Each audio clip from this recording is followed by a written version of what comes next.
Hey, this is Steve Mattis from Pulp MX, and you are listening to something called the No Name RC Podcast. Nitro is the glory.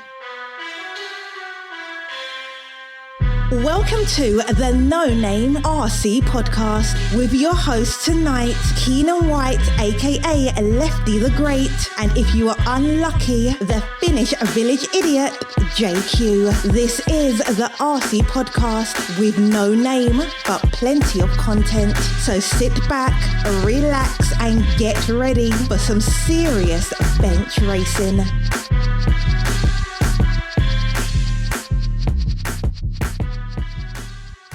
Yes, indeed. Nitro is the glory, but E-Buggy pays the bills. What's going on, everybody? Welcome to episode number 68 of the No Name RC Podcast. I'm your host, Keenan White, a.k.a. Lefty the Great, and we have a pretty good podcast for you this week. We have a special guest. I haven't really seen this special guest do much interviews. I know he's a man of mystery.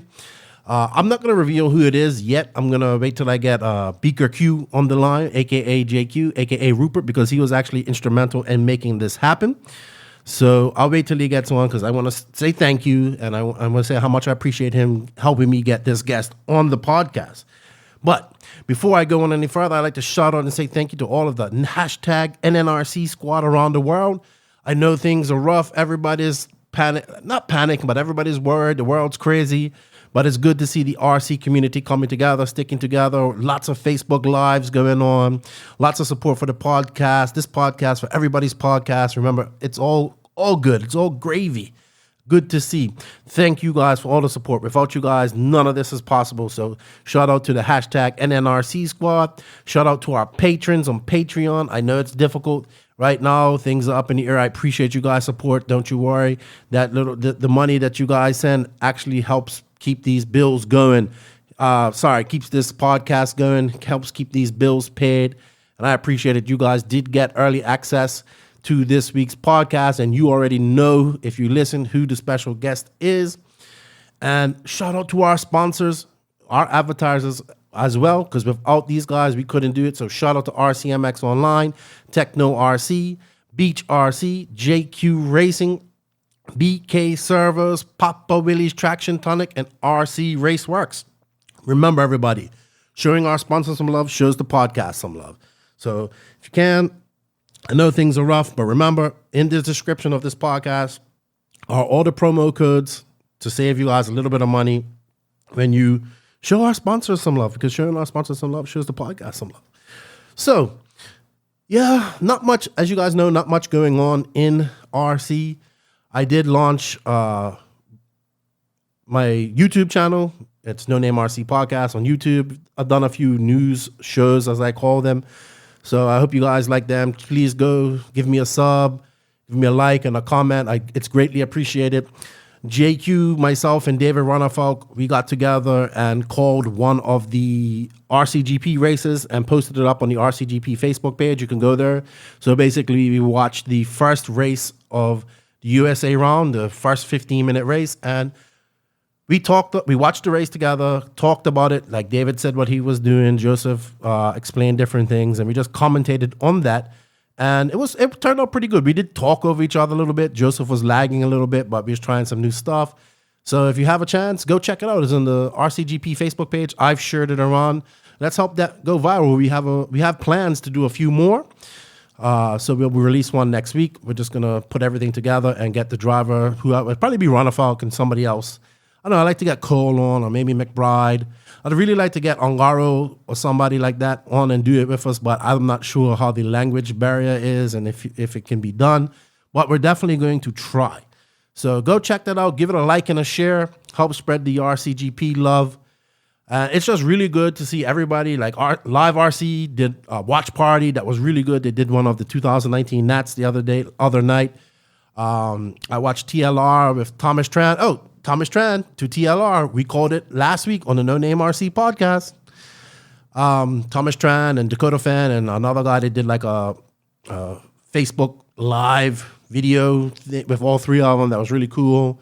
Scotty Aaron to the Live RC. It's really good to see all of these guys like doing things. I like to see more pro drivers do this.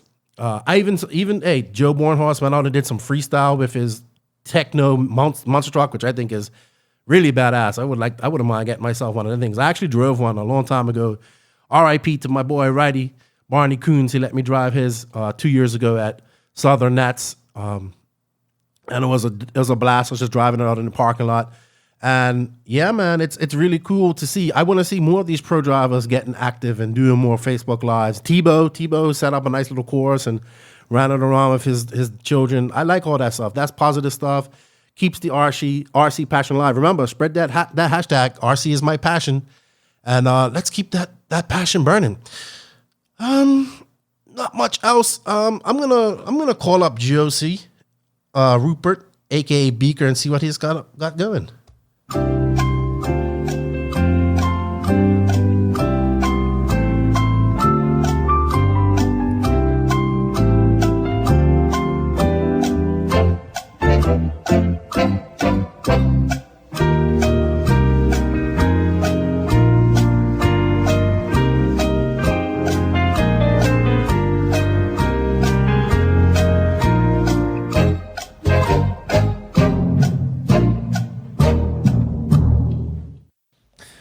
What's going on, Beaker Q? How you doing, man?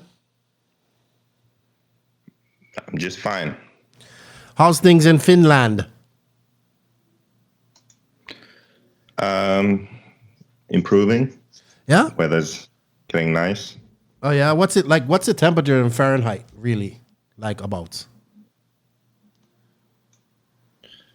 I don't know Fahrenheit. Well, okay. It's like 15 degrees. 10, 15 degrees.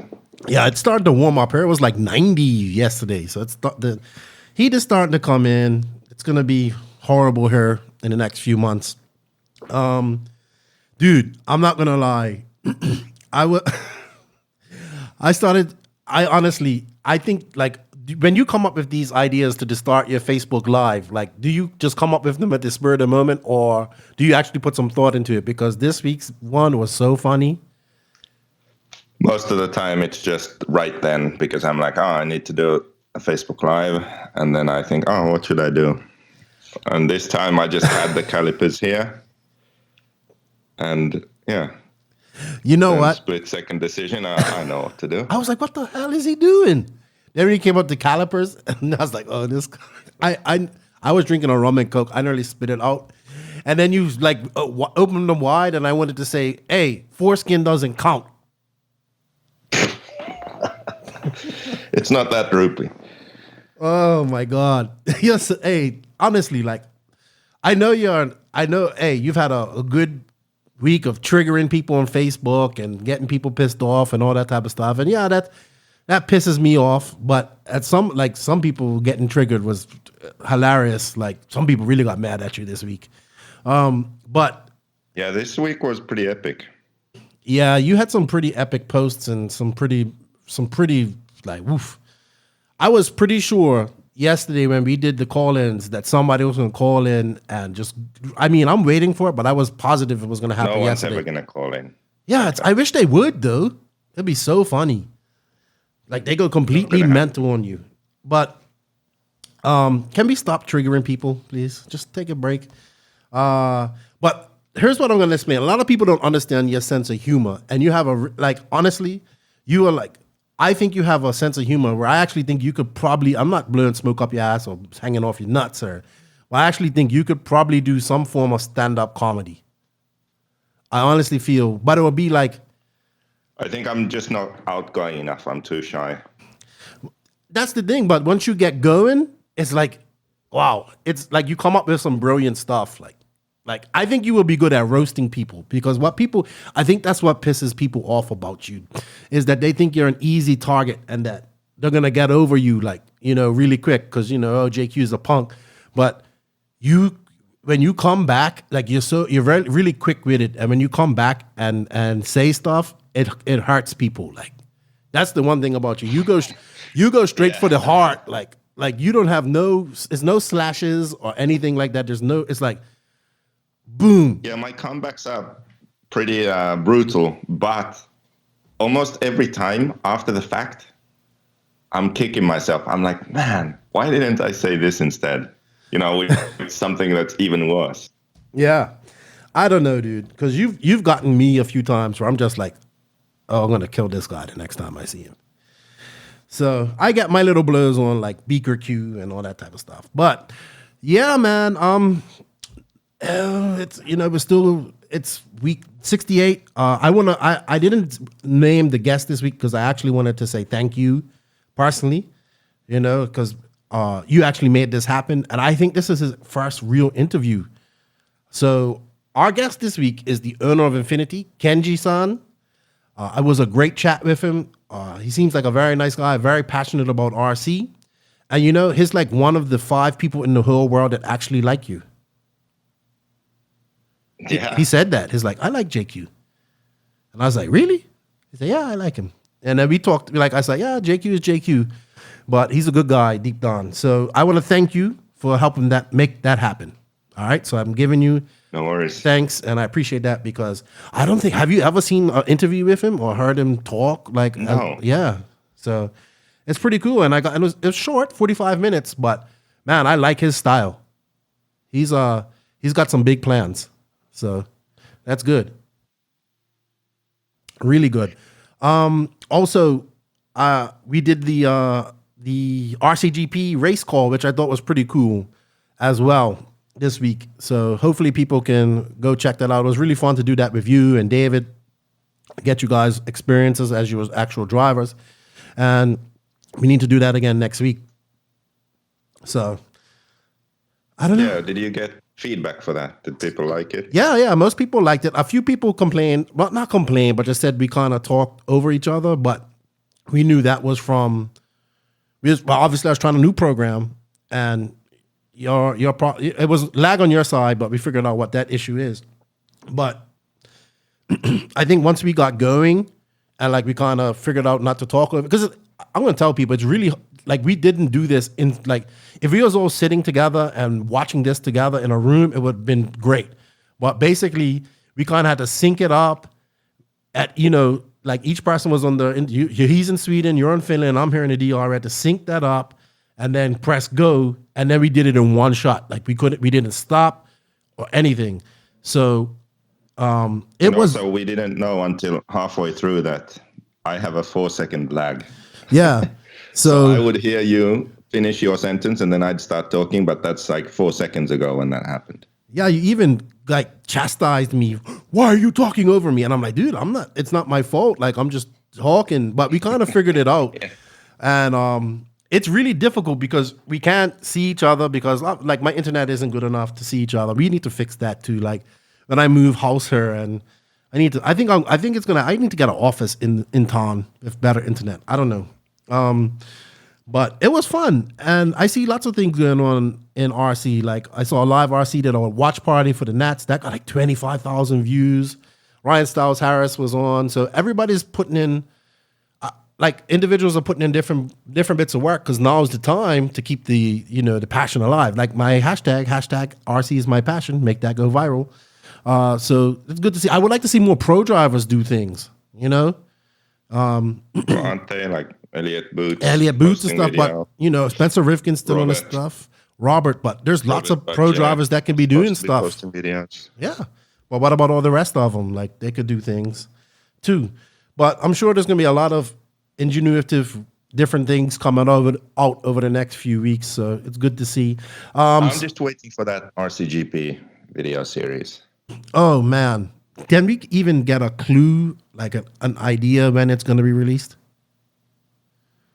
April, it's supposed to be. Okay, so not too far away. Episode. Not too far away. It's not the 27th of March. So that isn't too far away. That's good. A couple of things I noticed. I see EFRA has suspended or canceled all Euros up to July. So they're going to... Yeah, I saw that. That sucks. They're going to reevaluate the situation, I guess, July and see if they go forth with the Euros and stuff. Yeah, man. But I wonder what would happen if they just cancel the season. I think once we do get back to racing, the other races will be popular. But even then, I think people just are going to stay and race in their countries locally, like, or nationally in their country, in Europe, because it's funny. I was talking to Jeff about this, right? Me and Jeff started talking, and he actually had brought up a good point. He said he thinks that if this goes on long enough, it's going to reset the RC industry and kind of revamp it in a way. And what he meant by that is, like, you know, you're going to see different things happen. Like, a lot of people are like, well, how are these pro drivers going to get paid? They don't get contingency and stuff like that. And he's like, you might see not as many pro drivers as before. Yeah, so it's going to be interesting to see how this all plays out. I know, like, everybody's worried and stuff like this. And I was actually talking to a buddy of mine. It's like, oh, I think tracks are going to close and stuff. And I was like, yeah, I'm pretty sure, like, some tracks will close and stuff. And it's unfortunate. But, I mean, in some areas, I know, like, there's more tracks than there are people. Like I don't know, like, I don't want to see any track close, but I think it's going to come down to who's made their product the best to keep this going through these hard times, and who's attacking the art, like, you know, who's doing all that they can do to make their track and their shop the best. So I don't know, dude. It's a rough period of time for RC, for the world. So RC's going through some, I don't know, I can't predict the future, but it's going to be interesting to see how things are affected in RC once this is all over. Depends how long it lasts. So we shall see. We shall see. And I see, but with that being said, I see that the Raw Nats sold out yesterday. So it's not unusual. It usually sells out and people are on the waiting list, but that's, I think, the end of June. So that's not too far away. So 2 months away. Not even that. Yeah, it's 2 months away, literally, from this date. So hopefully this happens. We shall see. We shall see. Anything else that you noticed this week that you wanted to talk about? No. I've been quarantined. Yeah, you've been quarantined. I haven't noticed anything. You've been quarantined.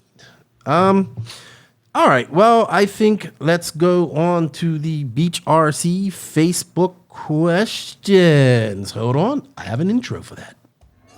BeachRC.com, the Racers' one-stop online hobby shop. Choose from all the popular brands and variety in stock with super fast shipping and great customer service. BeachRC.com still has the local hobby shop feel with all the benefits of the internet. BeachRC.com is the exclusive distributor for Ultimate Racing, JQ Racing, Pro Circuit Racing Tires, Nitro Lux Fuels, and Assault RC Performance products. So fill up your cart and check out at BeachRC.com today.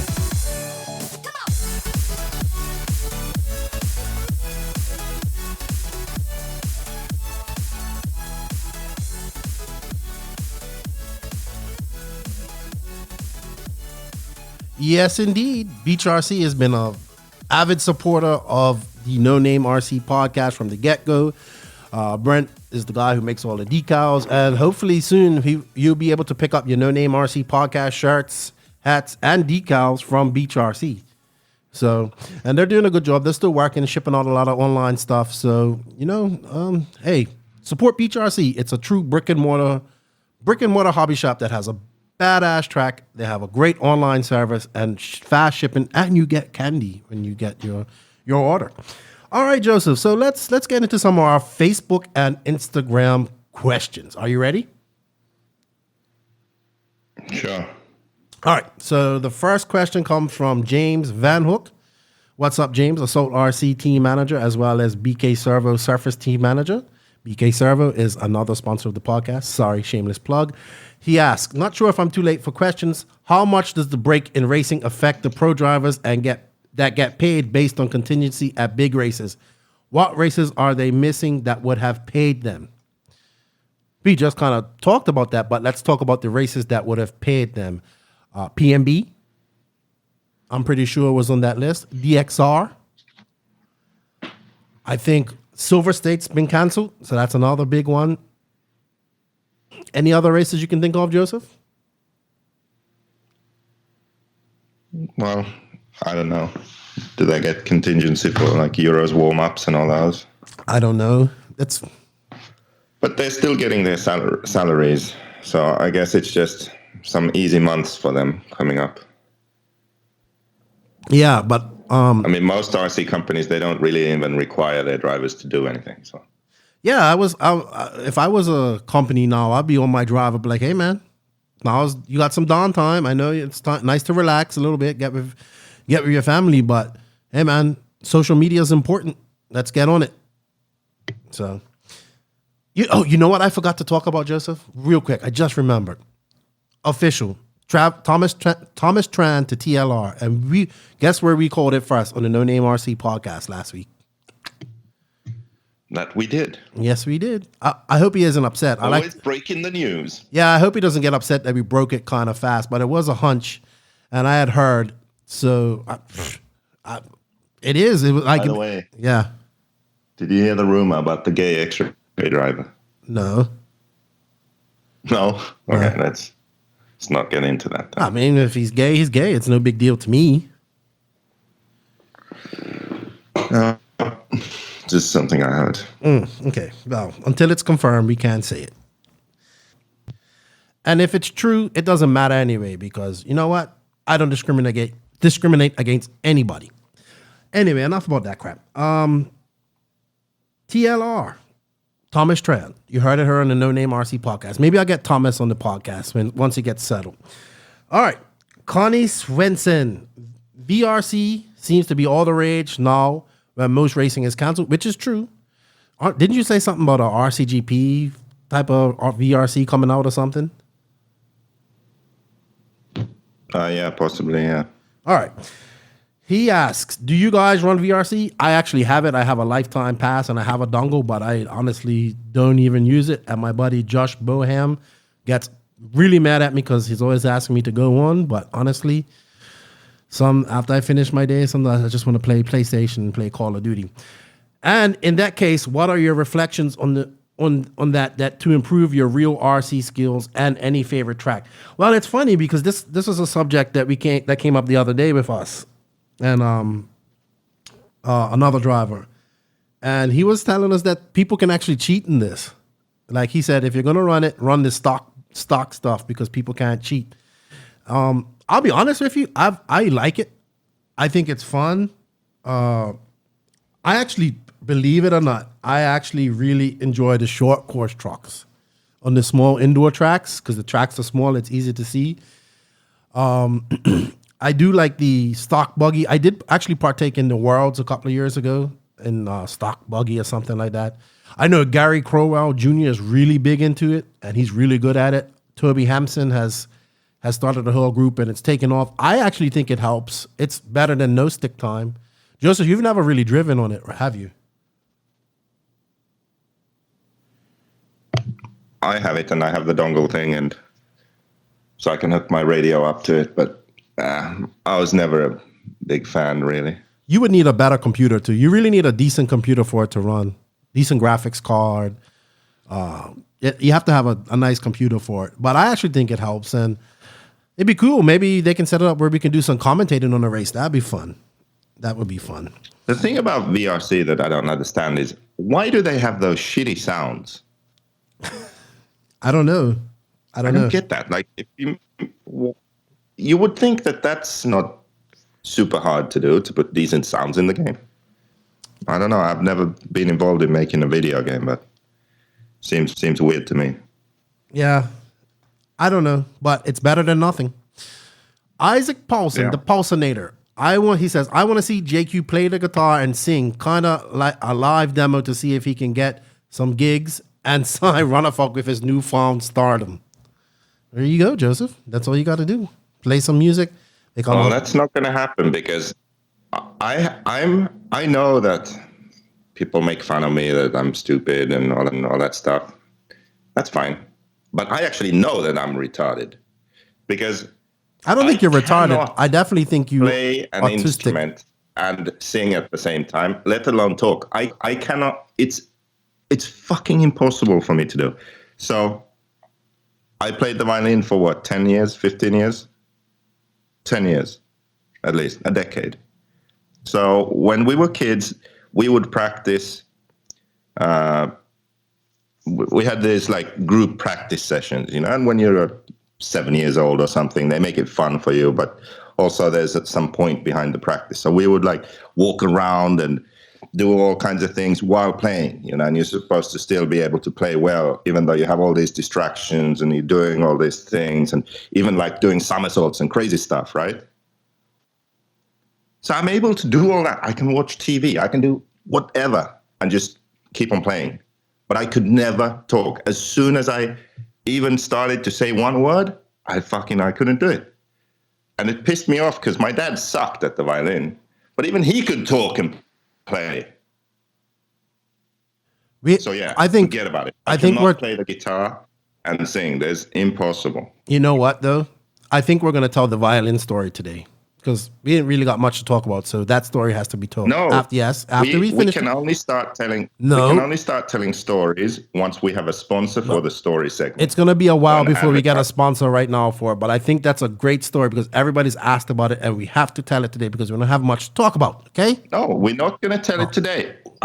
We are only going to start telling stories. We have a whole bunch of stories, ridiculous ones. Some stories that are questionable if we should air them or not. But there are a lot of stories from the RC world that we can share here on the podcast. We have stories, just you and I. Like, if we don't have an advertiser for the segment, then we can't tell the stories. That's how it's going to be. Well, sorry, guys. No stories for a while. I actually would like to see you play it. Do you have a violin there at home? No, I don't have a violin. I'm sure you can borrow one. As soon as I was like 15, 16 or something. I just want to put that picture up you showed me. Oh my gosh. Ditch that shit. I just want to put that picture up. Oh my God. It's so funny. Ken Spencer, what was the Aeromax drama? Saw about VP, but nothing on Aeromax. Check out Circus RC. Actually, you can check out the latest post in my Facebook because somebody actually complained about it to us. I'll talk about that in the rant. What, just now? What arrow? Well, what? Oh, the face masks? Well, yeah, the rant last week. And I know you're going to say something because I saw some Finnish companies doing it or some companies doing it or something with some better masks now. I know you don't agree with us on that. Yeah, I need to maybe listen to that rant. Yeah, I got a bone to pick with someone on that rant. Someone on that, but I'll leave that to the rant because that's the uncensored part of this podcast. So yeah, go check that out. Circus RC, apparently VP Pro and Aeromax said if you buy a certain amount of product, you'll get some free masks. And I don't know, I just thought it was kind of tacky. And my guest, Joe Zaire, out of Rant on Italian, he thought it was tacky. It was actually his rant, but hey, I can see where it's a little bit tacky. Next question is from Craig Kinsey. Where's JQ now? Is he stuck in lockdown in California? Yes, no, he's in Finland, and he wants to know how much do you guys think COVID-19 will hurt the RC industry? Well, we talked about that. I think it all depends how long it goes on. Yeah, time will tell. Yeah.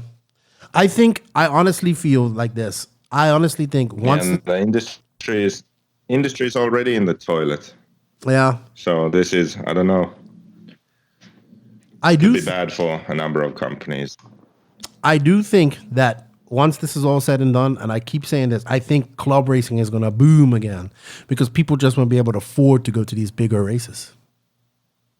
So that will actually be a good thing for tracks, local tracks, the local tracks that are still open.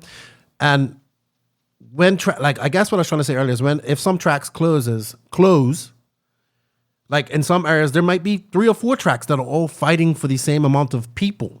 So if one of them closes or 2 of them closes, they won't be fighting for different weekends, and like more people will go to this track, and it would boom on that track. I'm not saying I want any track to close, but I mean I'm going to be realistic. It's probably inevitable that maybe a few will because they can't stay open, even though people are doing GoFundMe and all that type of stuff, which I think is great.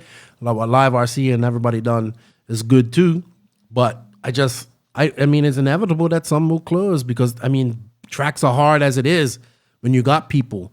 But it comes down to sometimes I think we have more tracks than we have actually the amount of RC people to support them. So we shall see. It's all up in the air, dude. All up in the air. Oh, dude, this guy hates you. His name Chris Kostick. What? He's just, I don't know who this dude is, but he hates you. Whenever there's a JQ thing, he's always got something negative to say. And this has, so dumb. I'm not even gonna, he's just an idiot, in my opinion. Adam Ross, what do you think would be the best way to keep a positive vibe? What did he say? Well, I posted, this week I posted, like one of the pictures where I was choking you and I put, yeah, you have questions for episode 68, post them here. That's it. It's just me. It's from when we was in Argentina and it's that picture where I'm choking you. And he just says, Jason Pelletier goes, oh, JQ triggered, like, it's been pissing people off this week. And I said, I know. And then he goes, it's a JQ racer. What do you expect? Can't win. I have no idea what that has to do with that picture. Like, this guy just hates you that much. Anything with your name on it, he just comments negative on it. He's probably not the smartest guy. I don't know.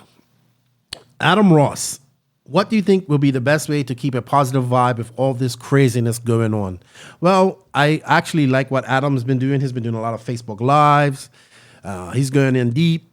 He's up in Canada. I think, me personally, we just need to keep the passion alive. Simple as that. And I think this podcast and all the other podcasts and the YouTube channels and the guys doing their Facebook Lives, we need to support all of that because that's all we have at the moment. And just remember, like, this isn't the end.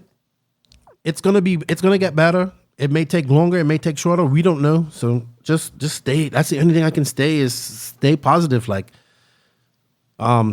yeah, we're kind of. I did a virtual party with the guys from New Mexico the other day. So like we did a Facebook group and we was all drinking and it was just, chatting and, just acting crazy. It was fun. Like, these are friends that I like and it was good just to hang out with them and I wasn't really hanging out with them. I think we need to do that. Like, I think this should bring, honestly, you want my opinion? I think this should bring us all closer together as in humanity, but most definitely in the RC community. And maybe I'm just a soft punk for thinking like this, but I definitely believe in empathy and compassion. And we just we can't probably race together, but thankfully with social media, Facebook, internet, we can still keep in touch with each other. So for me, I would say if you want to keep positive, check on your fellow RC friends and make sure they're all right. Maybe they're having a hard time. You don't know. Just hit them up and say, what's up? How you doing? I haven't seen you on Facebook much, or whatever. That's my thing. Like, and whatever, man. Yeah, it's a lot of negativity going on, but there's also a positive that can come out of negatives. I know that's a bit sappy for you, Joseph, but that's all right. I know, that was a bit sappy. Yeah, well, there goes your janky internet acting up again. It's terrible. We have to stay home. Yeah. Is it? I said that it's terrible. We just have to stay home. I mean, it's just amazing. Well, it is what it is, man. It is what it is. Until this is over, we should just we can still communicate with people. Man, remember back in the day when we used to say, oh, in the future, we'll have phones that you can see people with and talk to them. Oh, shit. It's weird even, talking to people with, I don't even make a phone call anymore. It's FaceTime or Facebook, Facebook calls or anything like that, WhatsApp calls. To stay in communication with people around the world that share the same passion as you is easier than ever nowadays. All right. Simon Lee, he wants to know, what's your go-to food in the UK that you can't get in your home country? I say mine, Yorkshire. In the UK? Yeah, I like Yorkshire puddings. I like a good Sunday roast. I like the malt vinegar they use for their fish and chips. Yes, that's good too. And brown sauce. Yeah. Oh, I get a HP sauce here. That's the best. But the malt vinegar I haven't actually had anywhere except in the UK because it's it stings the tongue a bit. You know what I mean? Yeah, but I really like a good Sunday roast with some gravy, a nice puffy Yorkshire pudding, some baked roasted potatoes. That's the best. In general, UK food sucks now. No, I wouldn't say that. It's very meat and Yeah. potatoes. You know, very meat and potatoes. I'm not a big fan of fish and chips, mainly because I come from an island and I'm used to fresh ocean fish, and I actually prefer whole fish, like fried whole fish or steamed or whatever. So, yeah, but definitely like a good Yorkshire pudding. All right, so we have some Instagram questions from our number one Italian fan who loves JQ, Enrique Maloney. I hope you're doing well. They're in Italy, Enrique. He wants to know, on a CHEP car, what's the difference between a normal turnbuckle as a top link and a top arm, like what Kyosha had and Hobao's. He says, I've seen pictures of Rupert running that kind of setup and wanted to hear what the reason was behind it. I guess they're talking about the Hobao upper arms that you have on your car that you use sometimes. Yeah, so it just has to do with flex. So the upper link, it doesn't support the arm at all. So if you try and flex the hub forwards or backwards, like rotate the hub on the arm, only the arm is limiting that. So it's quite soft. And that's actually not a good thing. So I think I could put it like this. So if the car isn't quite right, when it flexes like that, it makes it more forgiving. Like you can get away with design flaws or setup flaws because the flex kind of masks that. But the problem is hot weather, high grip, you will lose a lot of forward drive. And also, it will make the arms almost act like springs. So say you go in a long sweeper, high-speed sweeper, it will flex to a point and then want to spring back, and that can unsettle the car. So the car isn't as smooth in those sections. So then with an upper arm, what happens is that it stiffens up that flex. It stiffens up the suspension. The hub can't move as much. It pushes the tires more into the ground instead of the force going into flexing the arm. Instead of flexing the arm, it's pushing the tire into the ground. So you have more grip, more forward drive, definitely. And then also high grip tracks or hot weather, you won't notice that sort of unsettling effect of going in a corner, everything flexing and then wanting to spring back. So the car will be more consistent and maintain its arc and speed through long sweepers, for example. So in my opinion, our cars should have upper arms, or at least an option to have upper arms. But I think the reason they went to the links was because it makes the car cheaper because there's less parts. It's more simple. It's easier to adjust roll center. And also because of how it's more forgiving. So it kind of masks any minor issues you have with your setup. So I think that's why back in the day they went away from the upper arms into the links. But again, I think in the future, now that the cars are better again and setups are better, I think that we will head towards having upper arms again. Sweet. I know you don't use it too much in America, I noticed. No, because I don't really use it because it doesn't come stock on the car. So I only use it when it's a really noticeable advantage to have it, like Worlds in Australia, for example. It was clearly better, so I ran it. But most US tracks are kind of loose and rough and bumpy and a lot of point and shoot stuff, and it's more about being precise on jumps and stuff, so it's not as big of a difference there. I think most of the time it would be better, but it's not that big of a difference, so I just run the links. Sweet. We have two more questions, both from RC Puma. I don't get this one. He goes, with all the race cancellations, will Rupert give up on RC and focus on his cycling career? I didn't know you rode bicycles, Joseph. And he also wants to know, is there a scenario where one would want a high speed over a high torque steering servo for off-road applications, 10 scale or 8 scale? I don't know. What's that? I mean, I'm trying to figure out what the cycling is a metaphor for. I don't know. Maybe he thinks maybe a lot of RC people get into cycling.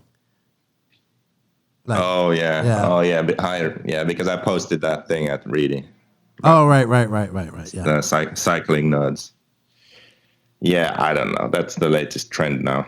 I don't know if I trust you on So a bicycle, stupid. dude. I mean, it's healthy, I guess, so that's good. I don't know if you're coordinated enough to cycle.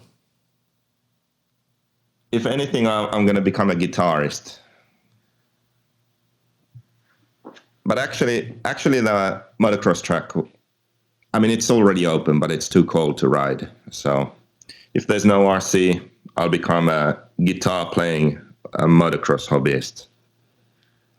Until he breaks his what was the hand other again. question? Until he breaks his hand again, because he's decked out so many times, injured himself in motocross, he hasn't learned. And then he won't be able to play a guitar or anything. That's part of the sport. Part of the sport is getting hurt.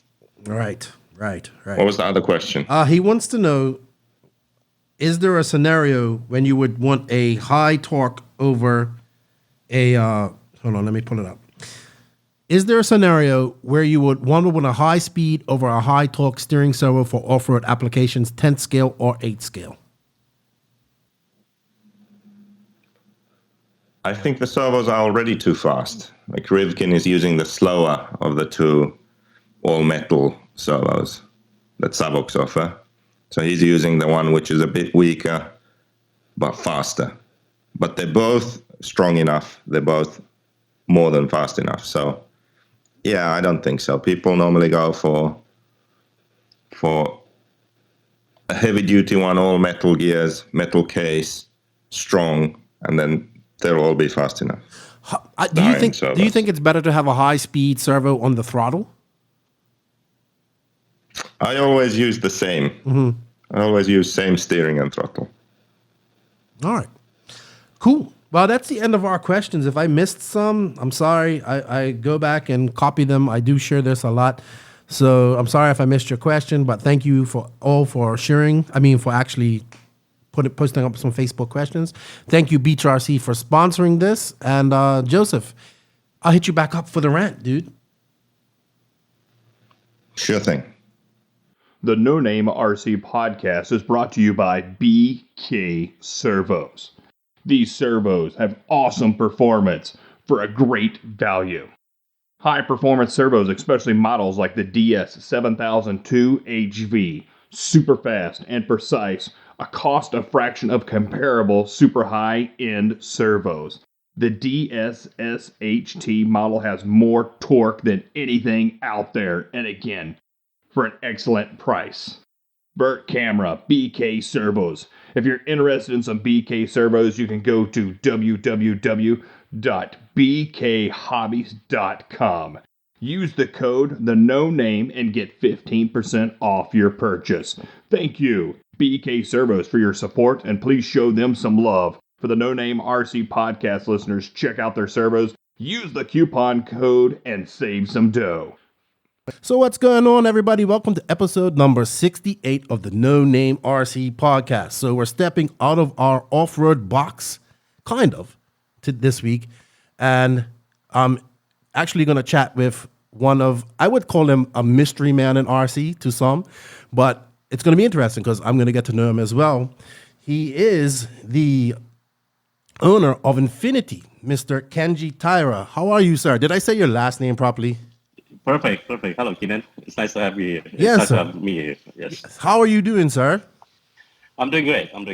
So you're located in Singapore? Yes, I am in Singapore now. Mm-hmm. I used to go back and forth from Jakarta, Indonesia to Singapore. But now I reside myself with my wife and my two kids in Singapore. How's things going in Singapore right now with all the craziness that's going on in the world? Well, to be honest, Singapore is a very strict country, and it is a small island. The government has been very strict with the immigration policy and all that. So I'm quarantined myself with my family, so it's a nice time for us to spend time with my family. So Yeah, it's similar here. They've kind of locked on everything. Singapore reminds me a lot of my home country, Bermuda. Bermuda's much more smaller. It's a small country. It's still under British. It's still a British territory. It's very strict. Lots of rules. Okay. So it's very similar. Very similar. Okay. So I don't really get to talk to many people from Singapore, so that's cool. But you're originally from Indonesia, or where are you originally from? I was born in Indonesia. Okay. I moved to the U.S. For high school and university education. After graduating university, worked in Japan as investment banker for 2 years before moving back to Jakarta to pursue a corporate job. Okay. Sweet. And I now work in corporate director in Singapore and Jakarta when I'm not racing. Yes. Awesome. Okay. So, yep. Sweet. All right. So that's your background in education I wanted to get covered. That's perfect. When did you start getting into RC? Well, I've always loved racing since I was a kid, and I started to play with Mini Z by myself at home in 2012. I kind of started competing in RC for fun in the 110 World Championship in Thailand. And when I was competing, I struggled with the setting and building the car correctly, so I was reluctant to ask the pro drivers. They're always busy. So I decided to build my own car. That's how Infinity was born. Really? Yeah. You just decided to build your own car? Yeah, it would be better. It would be easier I wanted to share this with all the customers, so they don't have to go through the struggle that I did. As a non-professional drivers, we always go to the racetrack and we see the pro drivers driving so fast, and the car is so well set, and we've always wanted to drive. As a non-pro drivers to have a feeling of the same car like that they have, So that is the reason why I started to build this company so that we can share with so many customers. Sweet. So that's how you started your idea. Who was you influenced by when you first started Infinity? Well, I was doing a lot of Mini Z with Kyosho, and then also I started with my buggy. Actually, I didn't start with the on road. Actually, I started with a buggy in Tamiya. I'm also a collector of Tamiya and Kyosho. So those are the two brands that that you like. Influenced me a lot. And yes, I like a lot. And I was already working in the automotive industry in Jakarta. And we are the first company to bring Volkswagen Group to Southeast Asia. So in a way, Asian automotive industry has a lot of influence on Infinity as well. Really? So you're a vintage collector of Tamiya and Kyosho kits. What is your favorite correct. Tamiya kit and your favorite Kyosho kit that you own? My favorite one is the Hornet for Tamiya. Really? And the Kyosho is all the Ferrari lineup, like Mini Z. Mm-hmm.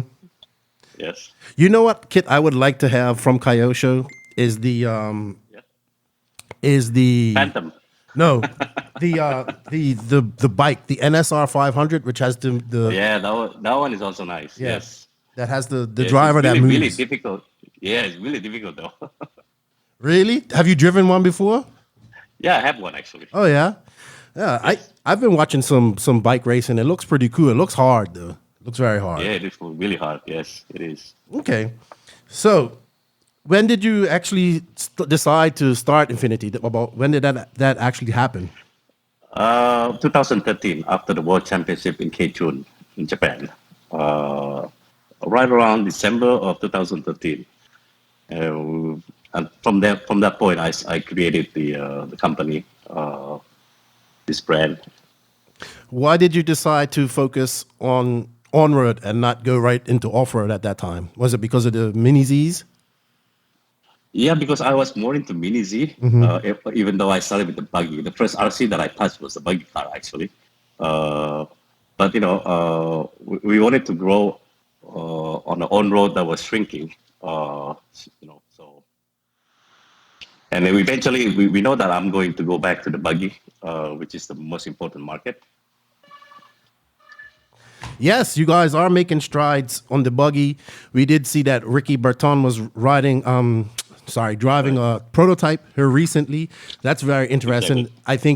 I think the RC world is really excited for what you guys are going to come up with. I know that for sure. Everybody's asking when the new buggy is going to come up, but we'll touch on that in a little bit. I want to get back more into how Infinity started and how that happened for you. So, who is behind the brand of Infinity? You had the idea. How did you go from idea to actually making it happen? Well, first I started this company with Masao Tanaka, and he was a professional driver, and then at one point, I recruited Nikaido-san, and one of the most respected designer. When he already retired, I had to pull him out from the fishing. He was in the fishing. Oh yeah. So yes, and I of course I need a great partners. So I also asked Miura-san. As you know, Miura-san. I asked him to join my company. So those two are the two key persons that where we are now today. Okay. So when you first decided to design your own onward car, what was some of the things you was looking for that you specifically asked them to do? Well, first I have to look for the best. At that point, I pursue really hard. I started with one Italian drivers and one Thai drivers and one Australian drivers, JC, Carmine, and Trin. And from that point, I wanted to get the best experience driver, which is Lamberto Collari. From that point, me and him, and we sit down together. We wanted to make the car that is easy to drive for customers, and me and him decided a lot how to recruit this Nikaido-san from the fishing industry. So yes. So who was you had you mentioned Lamberto Collari. He's like a legend in GP. I think it's like a 10-time world champion, maybe more. 9-time, yes. 9-time. 9-time. I believe he's even a 5th scale world champion. I remember. Okay. Yeah, I remember. I even had one of his off-road engines back in the day. It was a gold head Lombardo Collari Pico engine because he did venture into off-road. He's one of the, I would say, probably it's one of the experience. Yes. Yeah, he's very much unknown in the off-road. Well, not to me because I was followed him, but he's also one of those very talented drivers that can just pick up a control and drive anything. I think. Yes. Yeah, he's been in this industry for long time. Yes, he has, and he's still fast. That's the crazy thing about it. He's still fast. Yes, okay. You're absolutely right. So, what is your role exactly in Infinity then? My role, well, my role is to make the decision. And I don't touch anything with the designing because my background is not engineering. Management, basically manage all this team will be my first priority. Okay. So we know that the off-road class is coming, off-road car is coming next. Well, do you guys have any further plans to expand on your line of cars? What will be next after off-road? After off-road, we are going to a different segment, particularly to target US market. We're going into the RTR eventually, but that is going to be totally different from our racing team platform. So, kind of like what Trax has done. You're gonna go to because they say Trax is the biggest name in RC. Exactly. Yeah, exactly. Yes. All right. And so I guess your goal is: are you looking to do get into 10 scale off road or anything like that as well, or have? Absolutely. Okay. Absolutely. So you're looking to have cars in every class out there, then? Exactly. Wow. Yes. Interesting. Now there are rumors that people say this is that there's a lot of big money behind Infinity and it's not a serious business. What would you say to people that say that? Are you guys serious about RC? Because it seems like you are. Yeah, well, every business we do is a serious business. And if you're not serious about it, there's no point in doing it. So, we are really, really serious about what we do. That is very important. Yes, I agree. So, on-road, you have a huge on-road team, lots of success. Okay. How do you manage such a big team? Well, we have the best team manager. His name is Alexandro, and resources to manage the guys. So it is very big team, and it's not easy to move around. But we have a great team managers. So Yeah, I think that's important. Very important. yeah, It's hard to keep everybody happy and motivated. So your team managers are really good at that. And I think I might have met him at RCGP. I can't remember. probably you did. Yeah. Well, drivers are still human, so of course they will not be happy at all times. That's why we have a set of rules and regulation that they have to follow. But most of the time, they're happy because at the end, we have one big family. Yeah. Are your drivers and managers involved in development as well? Do you listen to them and their feedback and get back to your designers? Yes, their feedbacks are very important in development of our cars. The big advantage to have many world champions and the best skilled drivers running our product is to have many point of view to head the development where it is necessary to satisfy different needs. Our product must be driven with any driving style and help a lot of in this way. So, Okay. How important was it winning your first world championship with Dario Ballestri? Well, it was our first championship, so it felt pretty good. Yeah. But we have to work harder and not to be complacent or lazy. Mainly, it was important as Dario became the world champion for the first time with our product, an achievement that he cannot reach before. So that it meant a lot for our company in good ways. Yeah. He's super fast. Do you think Dario? I got in this argument a lot with on-road racers. Okay. And I believe there are very very good on-road racers that can cross over to off-road and do really well. Bruno Coelho is an example. Ryan Cavallari, well, not Ryan Cavallari. Lamberto is another example. Naoto can do both. Yes, exactly. I believe Ryan Cavallari can be a really good on-road racer if he put his mind to it. Do you think like drivers like Dario, who are strictly on-road, can transition over to off-road, or do you feel that off-road racers can transition to on-road easier? I think the off-road drivers can be easy to transition to the on-road. Yes. All right.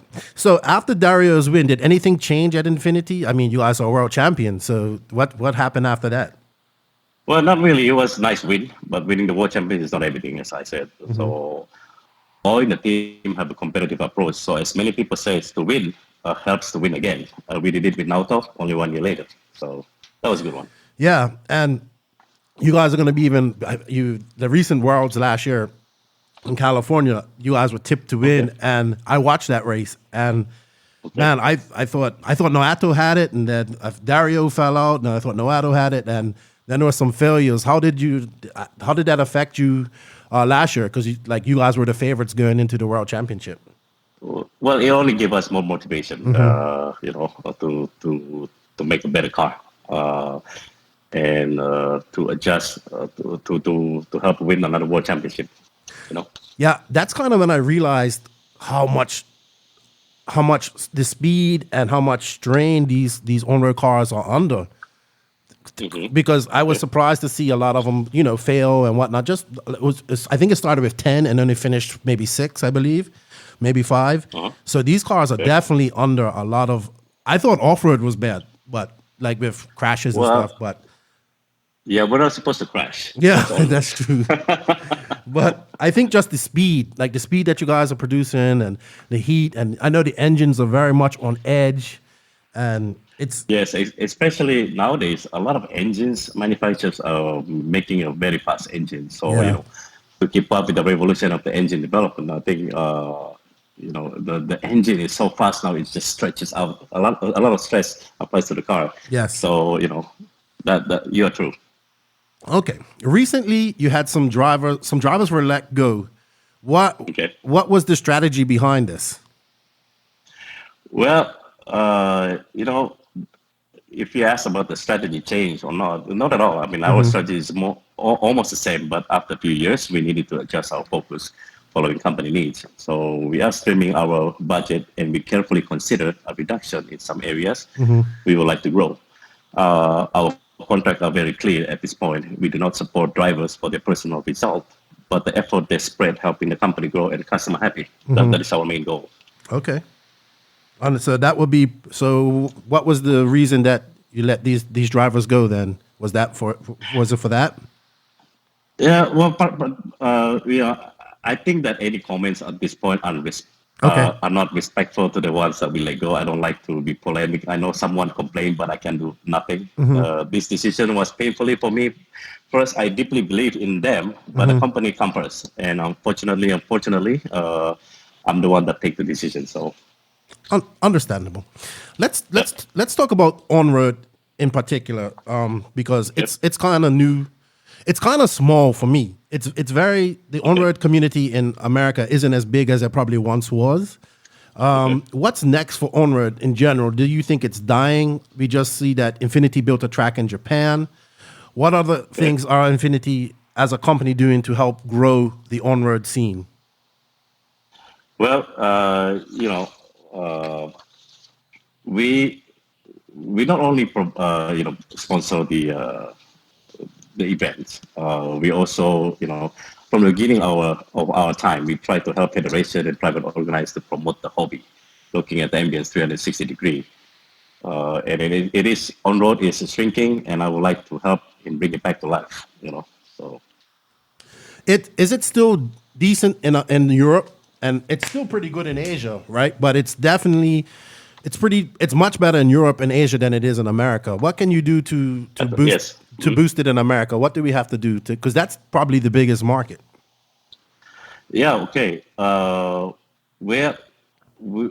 going to work very closely with Ben Wallace, the former NBA stars, to promote this on-road, because he is like me. He loves RC crazy just like me. So I'm sure both of us can do good for the U.S. market to grow the on-road scene. Yeah, that's a guy I want to meet too, and another guy I would like to get on this podcast because he was into 8-scale on-road when he was playing basketball. So yes, he is. I would like He's crazy. Yeah, I want to meet him. I've been trying to get him on this podcast, but no, I haven't been able to get in contact with him yet. I want to know like his transition, like how did he get into RC and playing basketball and racing RC and all that stuff. You need to get him on board. You got to put in a good word for me, sir. Please, I appreciate it. I'll contact him. I did meet Yara though. I met him at DNC, his right hand man. Okay. But yeah, I think I really liked what you guys done at the 8-scale Worlds last year. Like combined with Wallace, and you two pretty much took 8-scale on-road and promoted it to the world. You had Scotty Ernst there, you had Live RC there. It was great. Yep. Like it was a great event watching it from Live RC. So kudos to you and kudos to Wallace Motorsports. Thank you. So what other goals do you have in on-road while we're on on-road? Because we're going to go into off-road after this.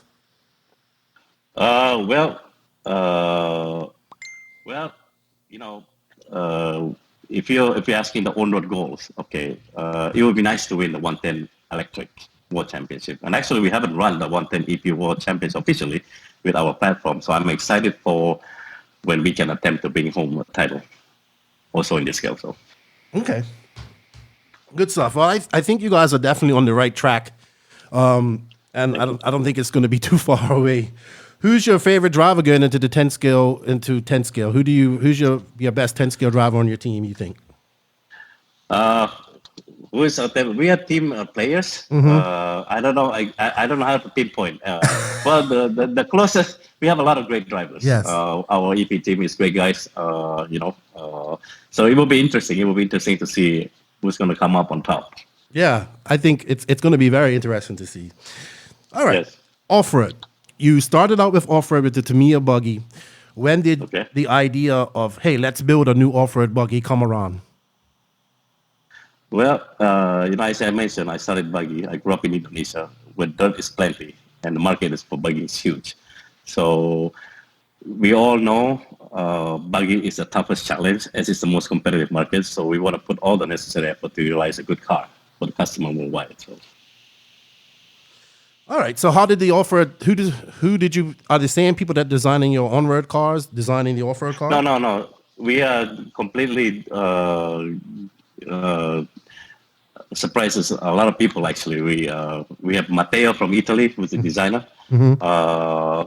and we are doing a little bit a different way from what I did from the on-road scale. On-road scale, we had a lot of top drivers. We wanted to make it with a smaller young drivers. So that's why we have I signed Ricardo and Kyle, and Naoto was also very young. So Yes. those three drivers are very young. We want to focus on the young drivers and not too many drivers.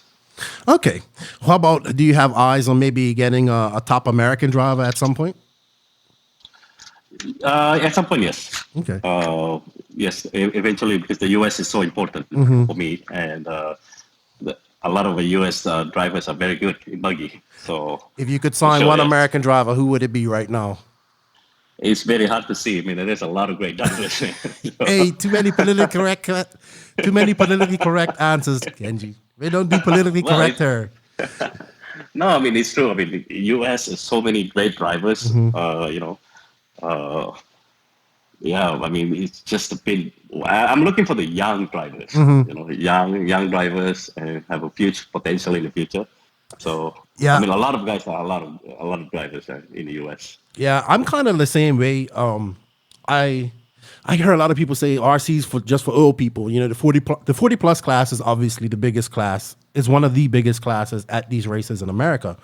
Okay. And I'm like, yeah, because they have the disposable income. But I'm like, these young guys that are coming up, they're the future, and they're the people that's going to take RC to the next level, in my opinion. Like, which I wanted to go to. So, yeah, I like that you. I mean, Ricardo Berton, very young, fast driver, European champion, very good. Kyle McBride, impressive, 10-time Australia national champion. Yeah, he's a very young driver too. Yeah, he's not even very old. I first saw him when I was attending my FEMCA buggy in Indonesia. Me and Miura-san was, counting his skills, 1 to 10. Every corner is always 10. Yeah. So he's a very young, talented driver. Man. I got to watch him at RCGP, and I was like, yeah, he's good. It's amazing that Australia produces. They have a few very young. The kid Alex is really good. Aaron Dex is really good. Aaron Stringer's good as well. Yes, right. But I think he's retired now. But it's amazing that Australia can produce this talent. And the thing is, they don't really travel outside of Australia or the Asia region much. It's true. Yes. So we have our. I started with the Australian and Italian drivers and Thai drivers. So, There you go. I hope to see them. Well, once this all clears up, you get back to racing. Is there plans to send an Infinity team to the Worlds this year? Yes, absolutely. Okay. Absolutely, yes. And probably some more American races as well. It'd be great to see like Kyle come over and Ricky come over and do some of the bigger American races. Yes, that is a plan. Yes. Okay, good stuff. All right, so let's see. How's the development of the 8-scale buggy coming along? It's been about 2 years now, I guess, since you started? Yes, 2 years. Yes. So is it almost ready to be released? How's it going? Everything that we do is right on the track now. With this, it's pretty hard for us to determine with this all coronavirus thing, and to determine when the release date and so forth. But we are on the right track. Okay. Yep. Can you give any secrets away about the new car, like C-Hub, pillow balls, any new innovation that hasn't been seen in 8-scale buggies yet? Well, during one of the races, the beginning of the year, when after we signed Ricardo, I think in Montpellier in France, GP, I think pretty much everybody already saw. Yeah, we saw. About it. So, Yeah, we saw. Yeah. Oh, people are excited, man. They're looking, anything new, people are excited about. So it's really good. Does Kyle also help out with development? Has he got a prototype Absolutely. car? Okay. Absolutely. He's very, very key drivers. Him and and Ricardo are both working very, very hard. Okay, so and also the same the Alessandro, his name, the Italian guy. He's also the team manager Yes. for the off-road side as well. Correct. He's an overall team manager for our team. Yeah, he's a busy man then. Busy man. He has the hardest work. Yeah, I know all about being a team manager. It's very hard, Yes. especially when you work for JQ. But that you got to meet JQ.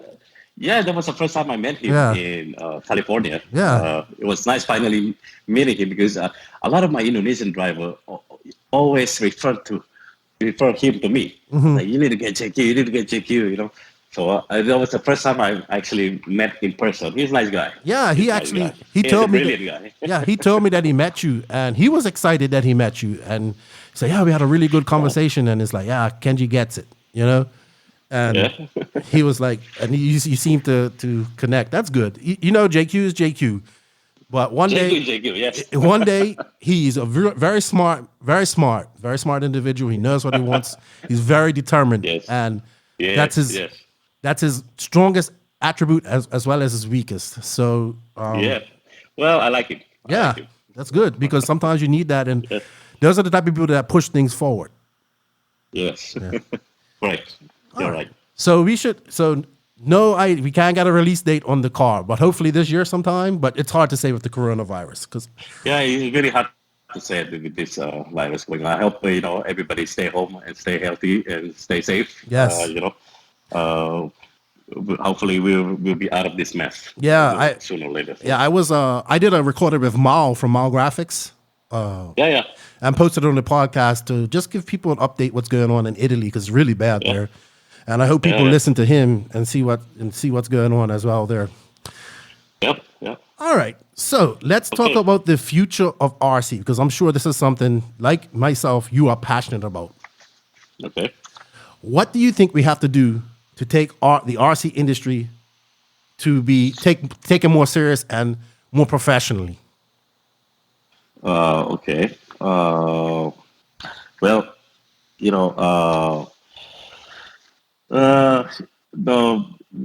the federation, we help a lot in federation and private organizers to promote this hobby, and I think it's time for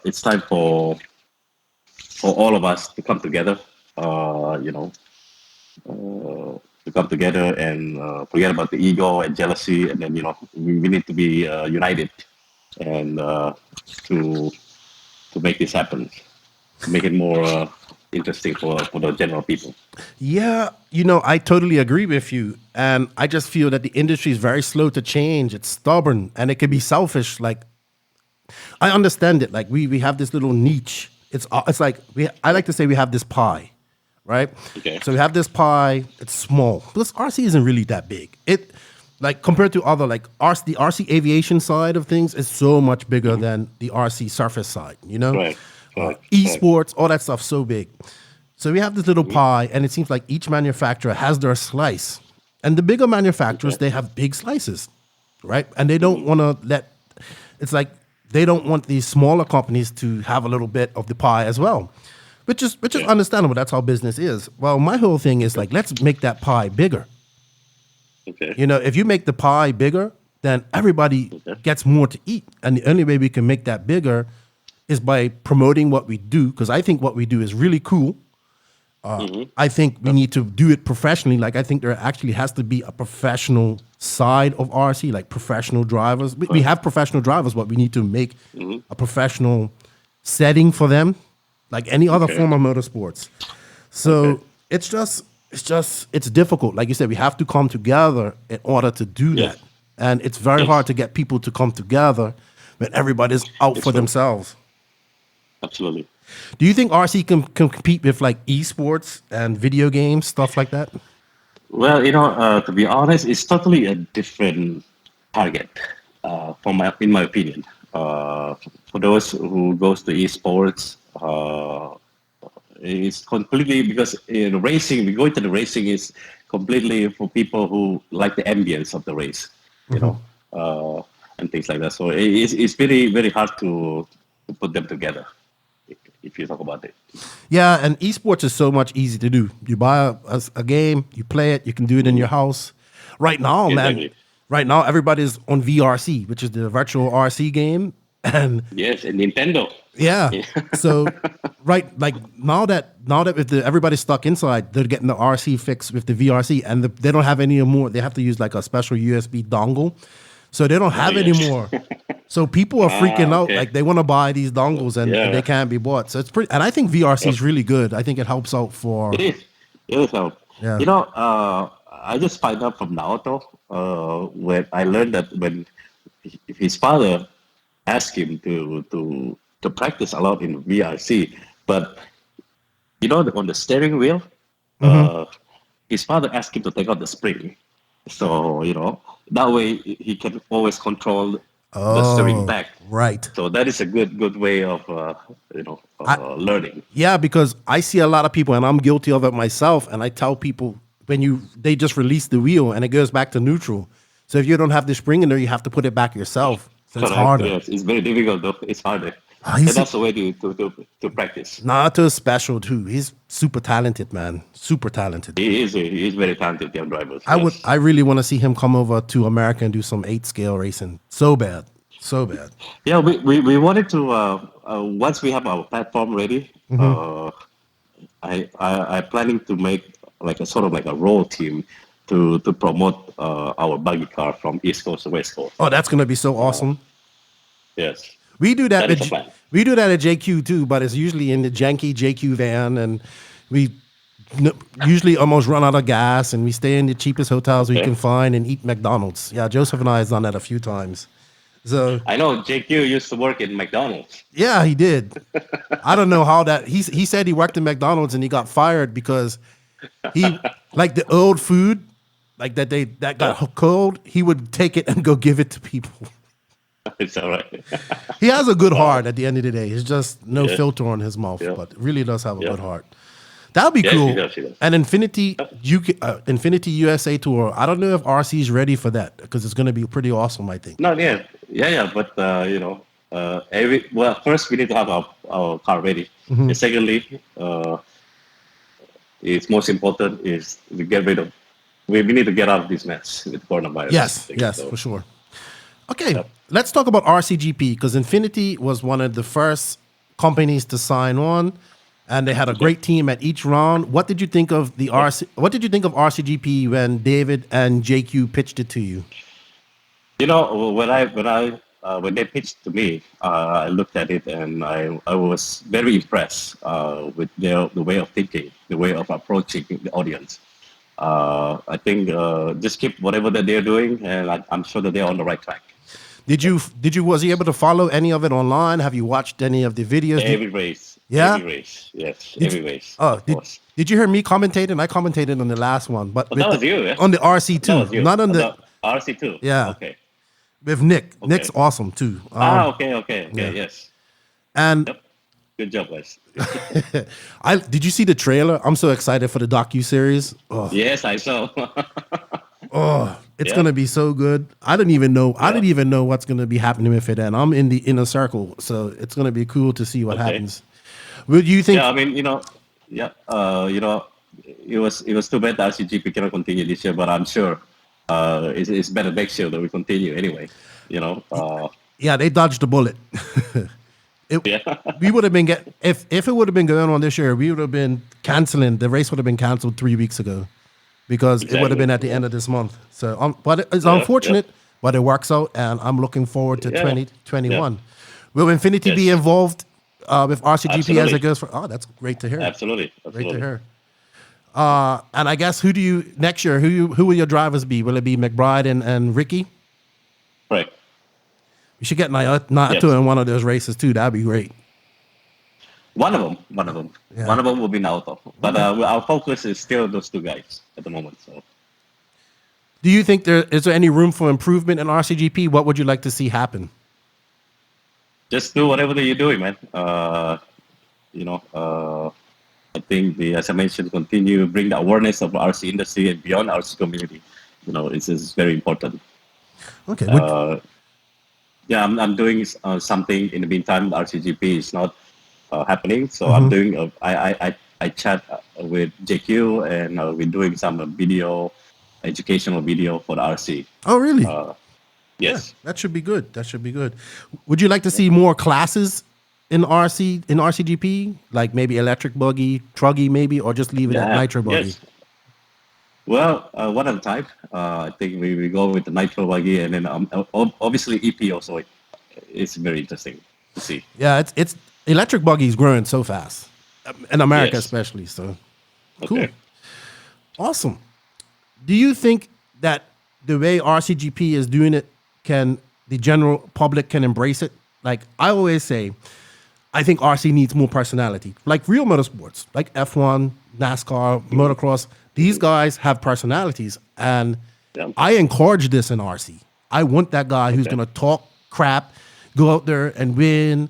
I want to see guys get passionate on the driver's side because this is their job, like, you know, and this is how they make money.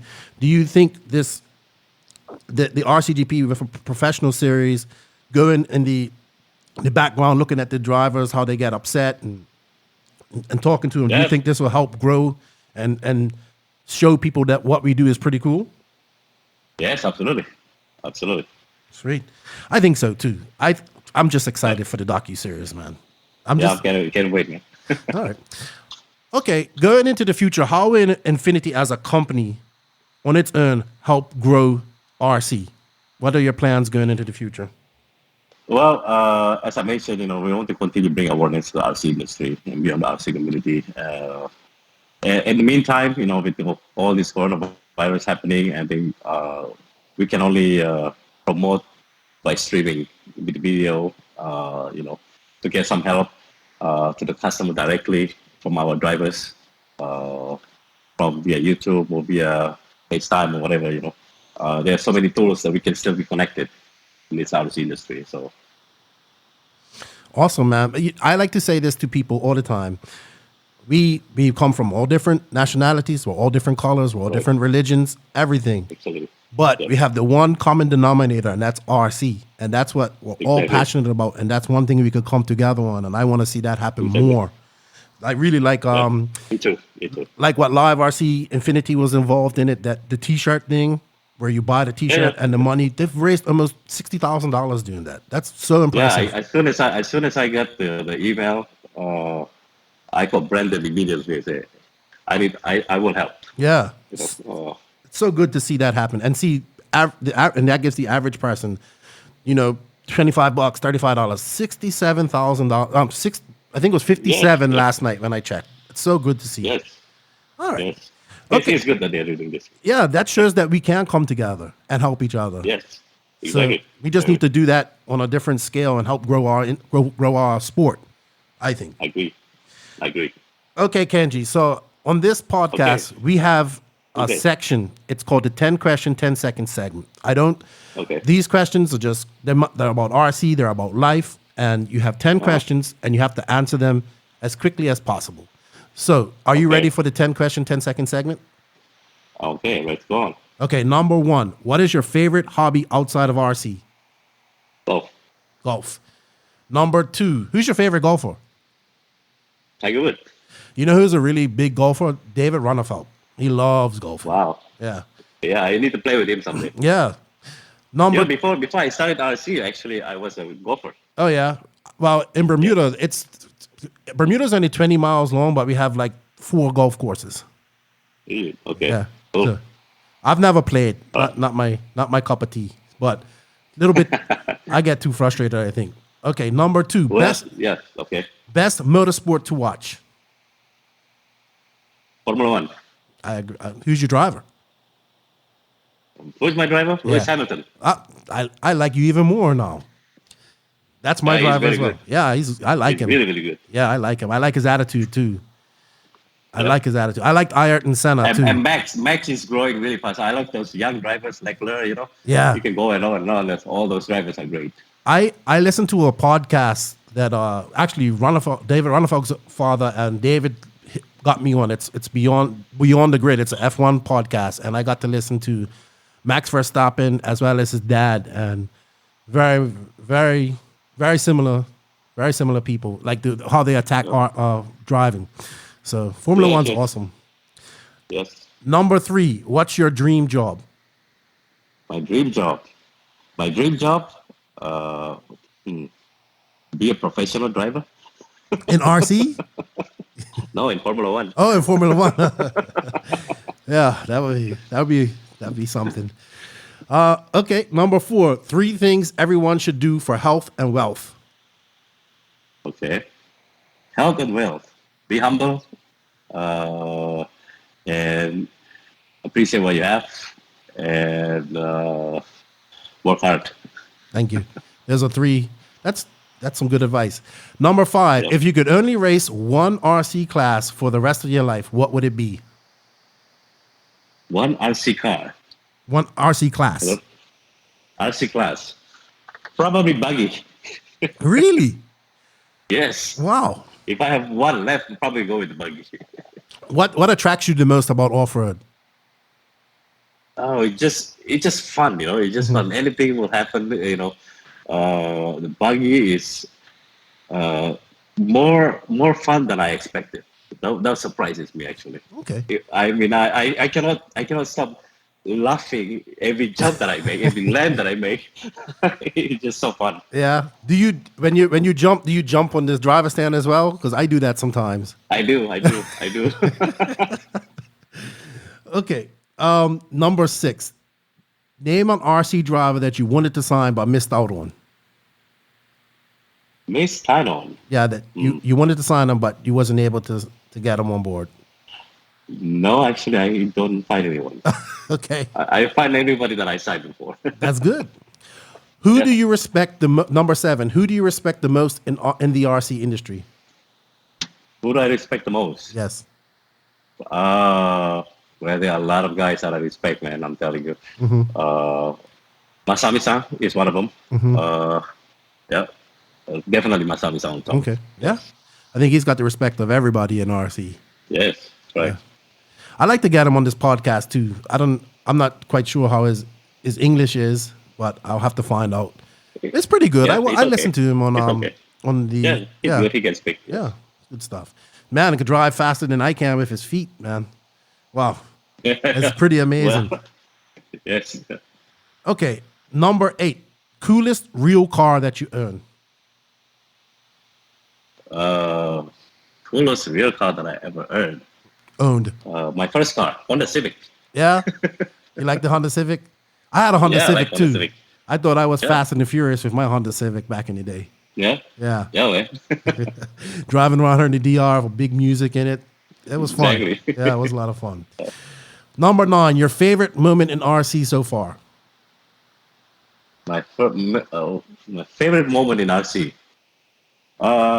Meeting a lot of drivers, a lot of people from different races.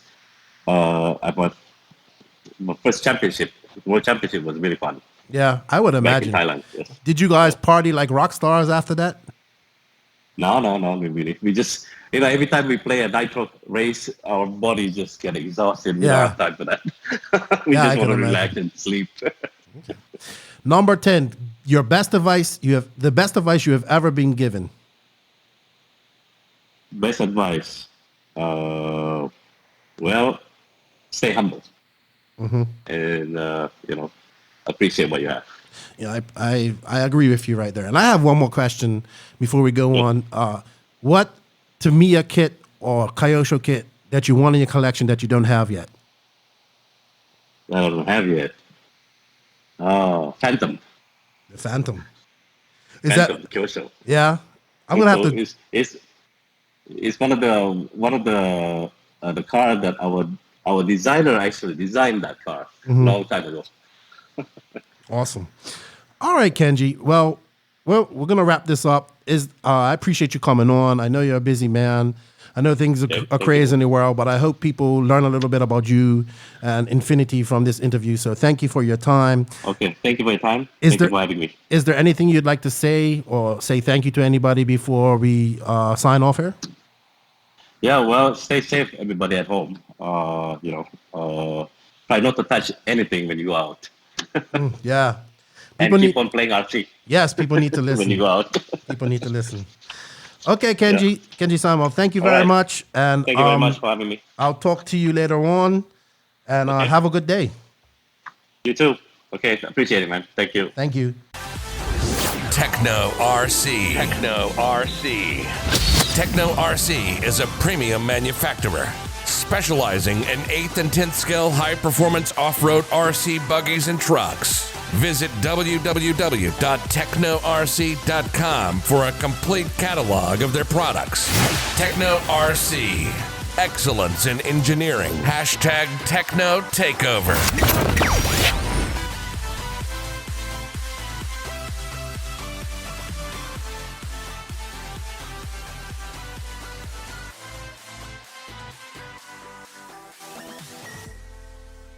All right, so this is the Tekno RC, No Name RC hotline, and we are taking call-ins as well as Facebook Live questions. Please share this, get it going. I know you're just looking at me; it's nothing big, but you can hear, you can call in, you can talk to me guys, and we want to hear from you. So we got Nick Watlett of It's pretty big. Shut up. We got Nick Watlett of Wally Builds here, and we got Beaker Q. He's all in her. So yeah.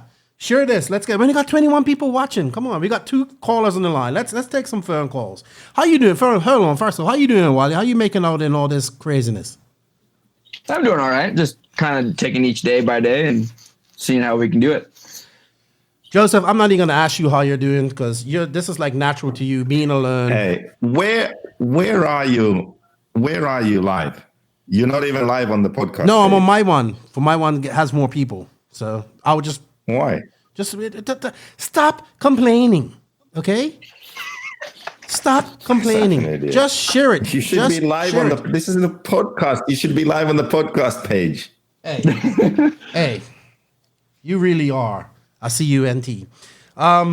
Let's take our first phone call.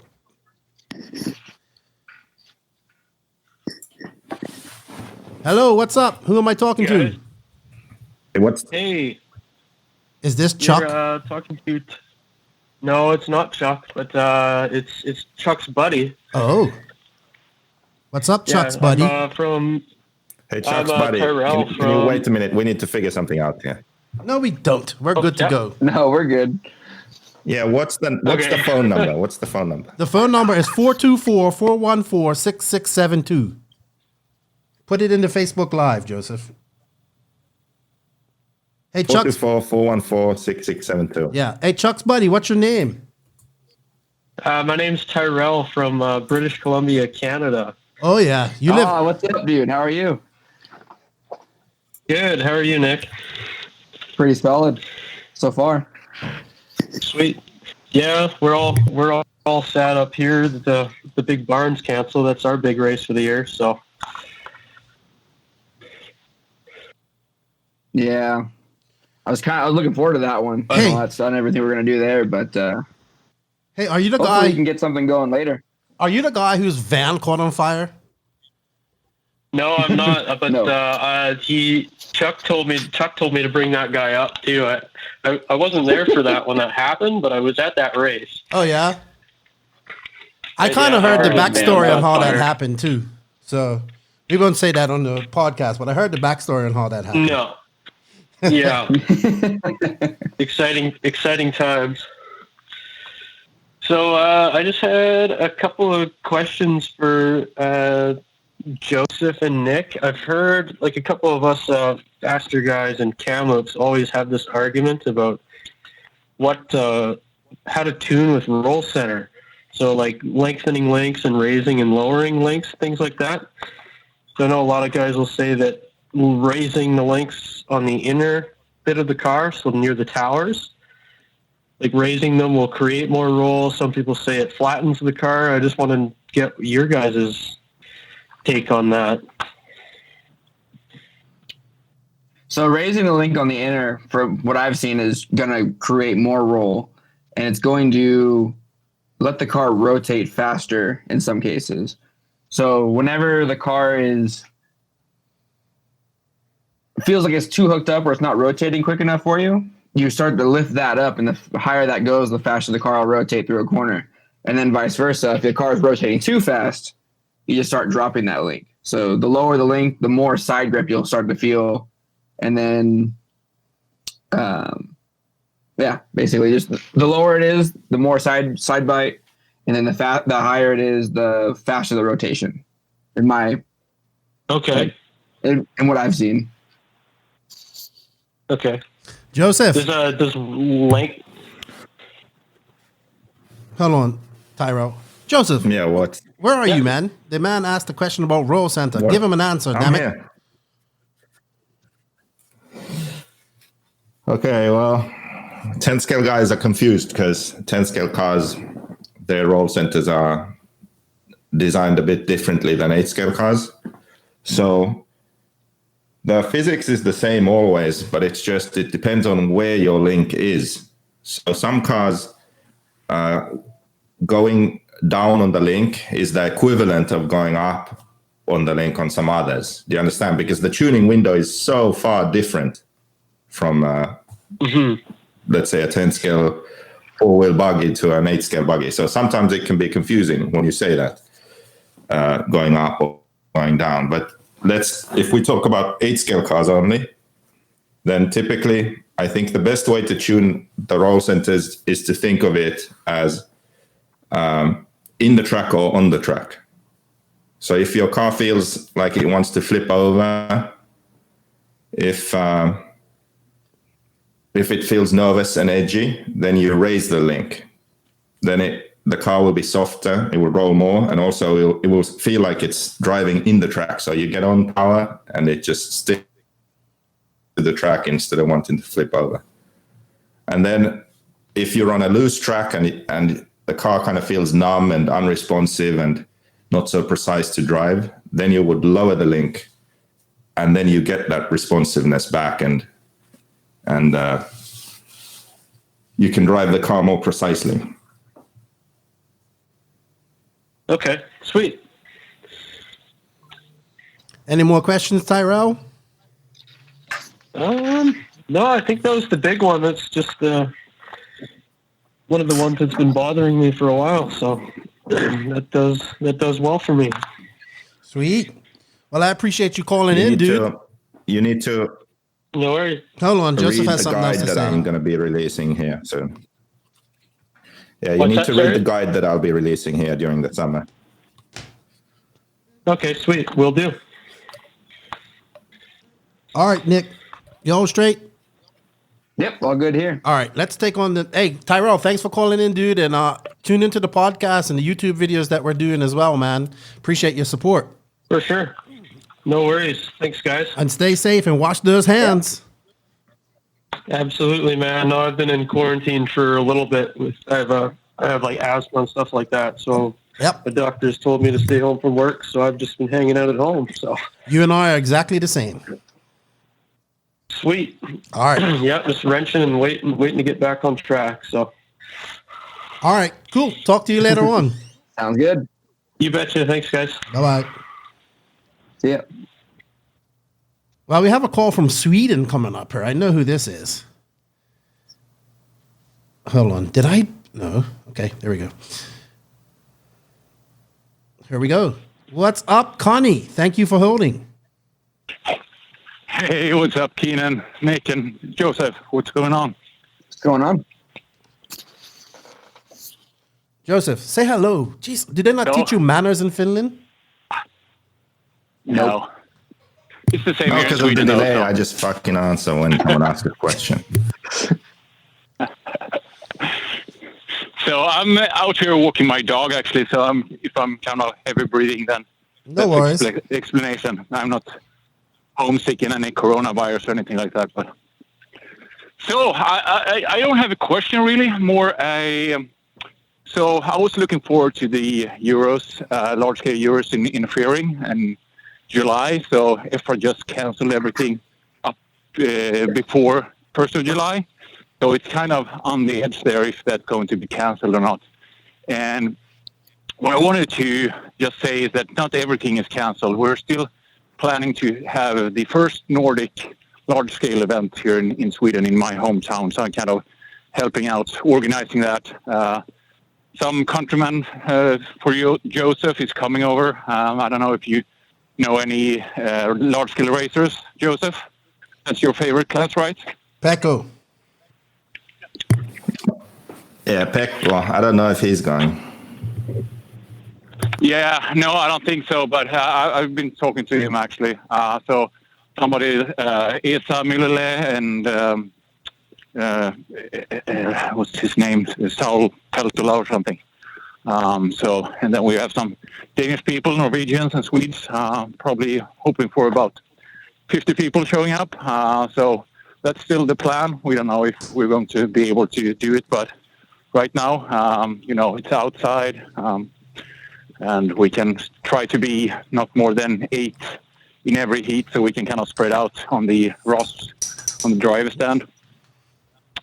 And finally, we can call in. Did Joseph have to move back to Finland for this time slot to be available, Tina? That too, but I think also, I think a lot of people are out of work, so it's a good time to keep, maybe some people aren't at work. Maybe people are at work, so I was like, yeah, we can do it now. And just trying something different. So we got Nick on her.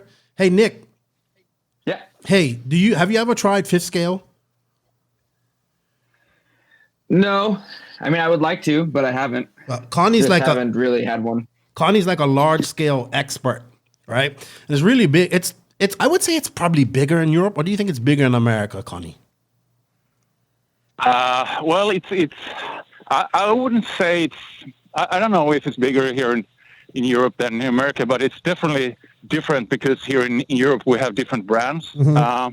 Then in the States, everybody's pretty much on the Lucy 5 platform in the States. MCD is getting some traction, but here in Europe we have mostly MCDs, Ultrons, NRPs, FG, a lot of different brands that never seems to show up in the States. And they only focus on fifth scale as a platform. So I would love to see, Associated or any of the bigger brands showing some love for that class, because I think it's been getting some really, resurgence after Mod, for example. They have their Mod series, and then they had the World Series or Worlds, as they called it, a couple of weeks ago. Funny that how Americans can kind of just call something the Worlds, and then it is the Worlds. But you sound like Joseph. Yeah. Yeah. Well, it would be interesting to really have a ISMAR event, Mm-hmm. because I would love to see how we match up. It's kind of hard to say because we have really different tracks. Typical American tracks are, the big supercross jumps. We have more bumpy, more off-roady, rough tracks. So it's quite different actually how the cars are set up and so on. Sweet. Well, I'm all about fifth scale. When are you getting yours, Keenan? I don't know. I know you want one. When TLR sponsors me, I can barely afford to do my no prep stuff right now. So, hopefully they sponsor me. No, I'm only joking. But let's try to get Chris Higa on the show. Yes, I do want to get him on her and Thomas Tran, because now he's the TLR team manager that we called it on the No Name RC podcast last week. So it'd be good to have him on there as well. But yeah, Chris Higa would be good. I want to pick his brain, because he pretty much is the guy behind the design, like all the fifth scale cars, right? That TLR makes. Yeah. Yeah. So and I'm discussing with Chris. I want them to push the buggy platform a little bit more. They're more on the States. It's the truck platform, which is more popular, while in Europe we are more on the buggy side. And we also run two-wheel drives, just really separate two-wheel drive platforms. And in the States they just remove the front differential on the 5 platform and run that as two-wheel drive. But that's really not optimal. Sweet. All right, Connie. Well, you know what I'm going to say? Stay safe, wash those hands, and I look forward to more fifth scale information from you. Definitely. Over and out. All right. Bye-bye. Bye. Hey, Joseph, there you go. Let's make a fifth scale. Oh, a JQ fifth scale car? Yeah, there's a niche right there we can fill. Yeah. You got this. Keenan, if you design it. All right. I that's not my job, dude. That's not me. All right, we got a call. We got a few more calls. Let's couple of more calls. Let's answer. Anonymous. Who's calling anonymous? Hello? Hey. It's Chuck. What's up, Chuck? Hello. Hey, how's it going? We got your buddy Beaker Q on her, and as well as Nick. How's it going? Hey, Chuck, your internet's really bad, or your signal's really bad.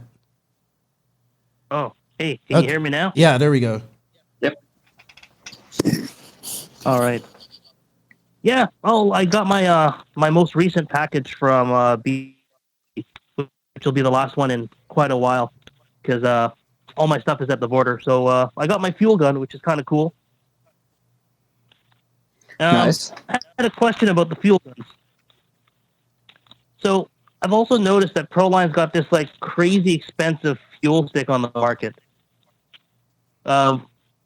What's your guys' thoughts on like the fuel stick versus like standard fuel gun versus standard squirting with the bottle? I would say the fuel gun to fuel stick is kind of just more of a preference. I do know that the Proline one is actually discontinued unless they brought it back. But in like main events, racing wise, going between the fuel bottle and the fuel gun, I would always recommend the fuel gun or fuel stick. The fuel bottle, it's just more, it makes things more complicated. You can get air in the tank.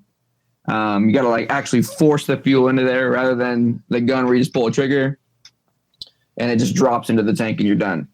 So I would, as far as main events go, always use a fuel gun or a fuel stick. What do you think, Joseph?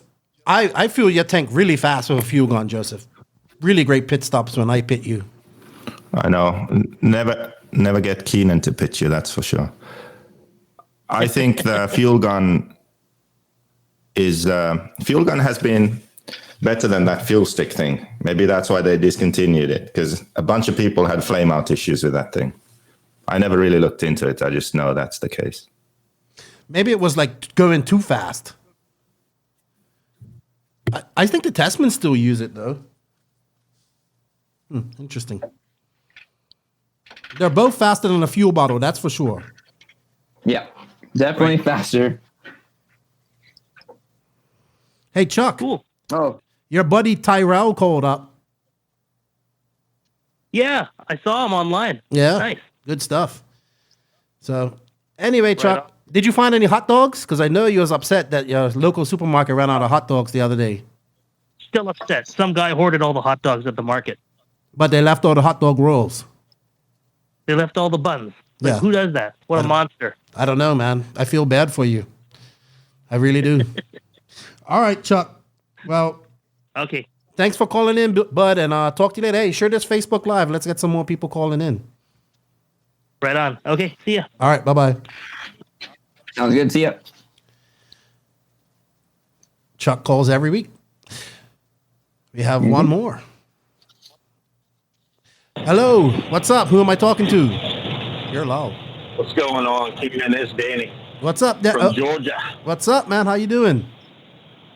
How's it going? Been pretty good out here spreading sanitizer to the world for all y'all. Are you driving truck or are you just spraying it? I am. I'm driving. I'm coming from Houston, going back to Georgia. So. Well, thank you for what you're doing, man. I am driving. Yeah. Oh, no problem. No problem.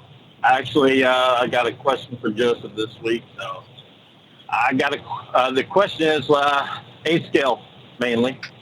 Why don't we see chassis made out of different materials? I think it's Serpent uses plastic for some or something like that, but I believe everybody else sticks to the common aluminum type chassis. Why don't we see like a chromoly or different other kinds of aluminum used for chassis across platforms? And if so, would this eliminate chassis braces at all?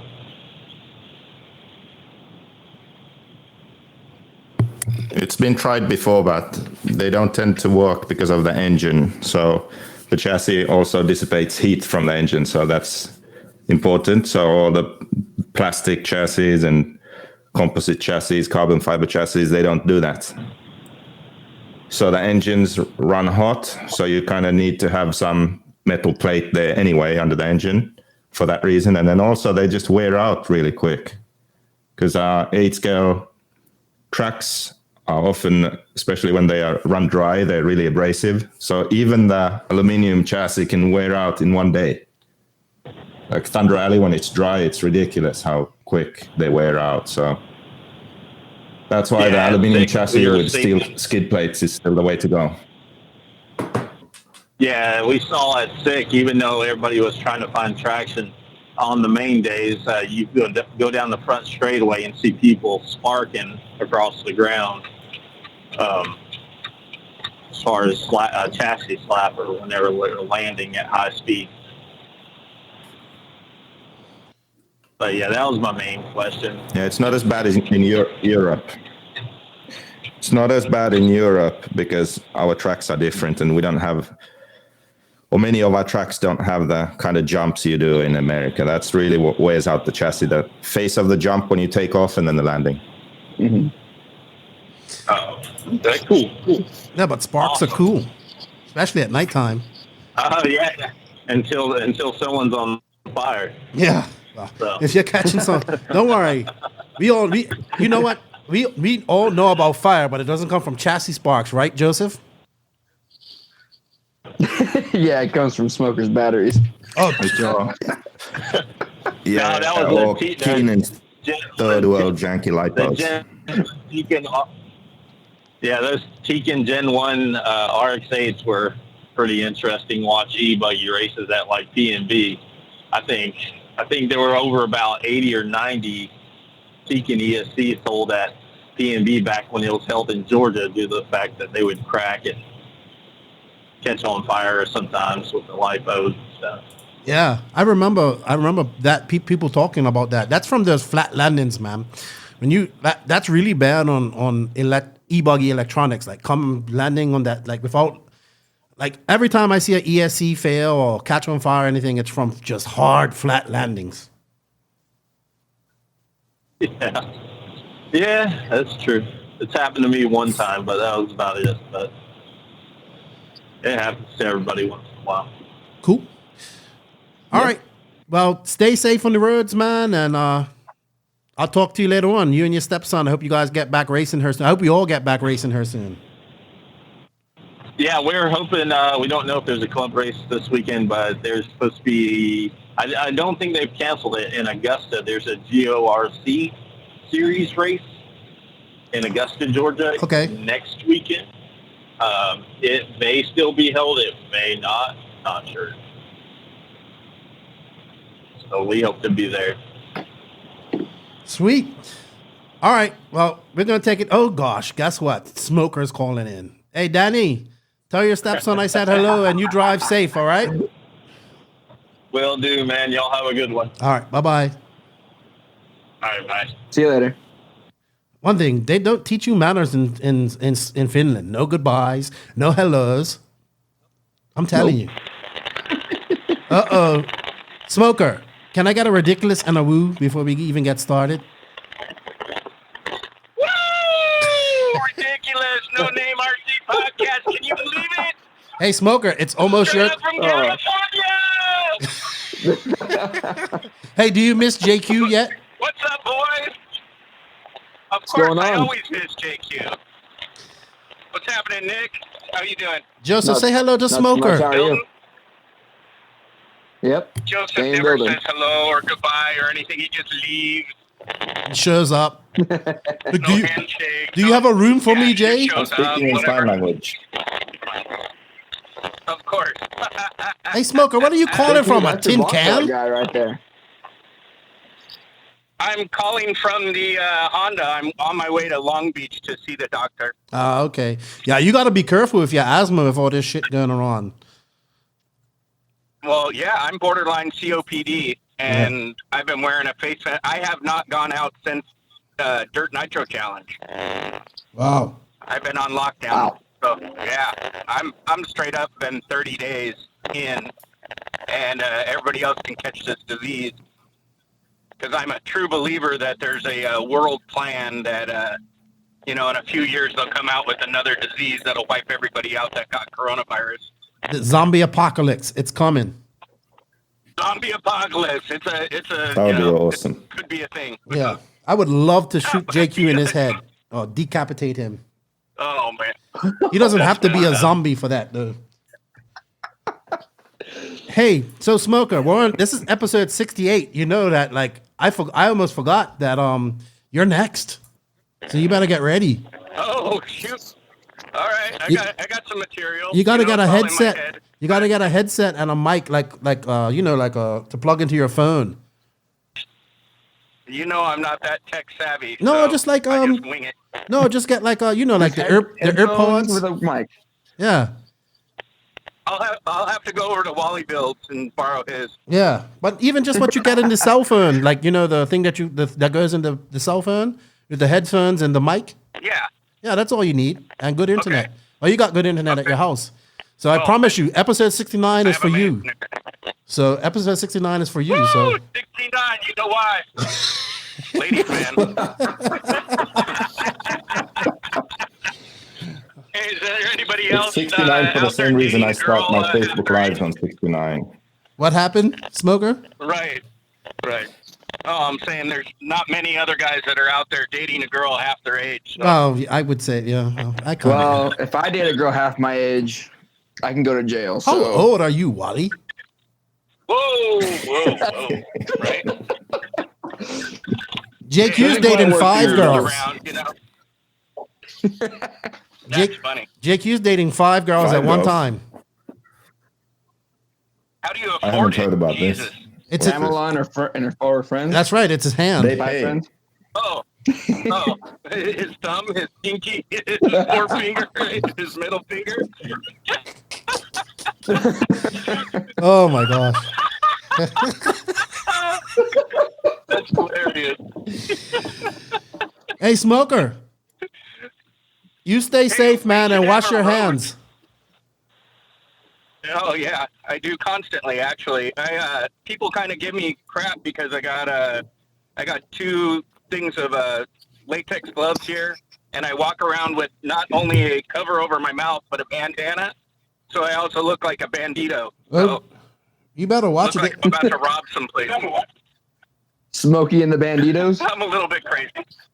Not just a little Smokey bit. and the Bandito. I think you're full blown crazy, but I love it. Yeah, for sure. It's ridiculous, I'll tell you. We know. We're living in a new world. Hey, Smoker, you're on the line here right now, right? And Joseph says it wasn't true. Yes, Was you sir. not drinking vodka the last day of DNC from the speakeasy?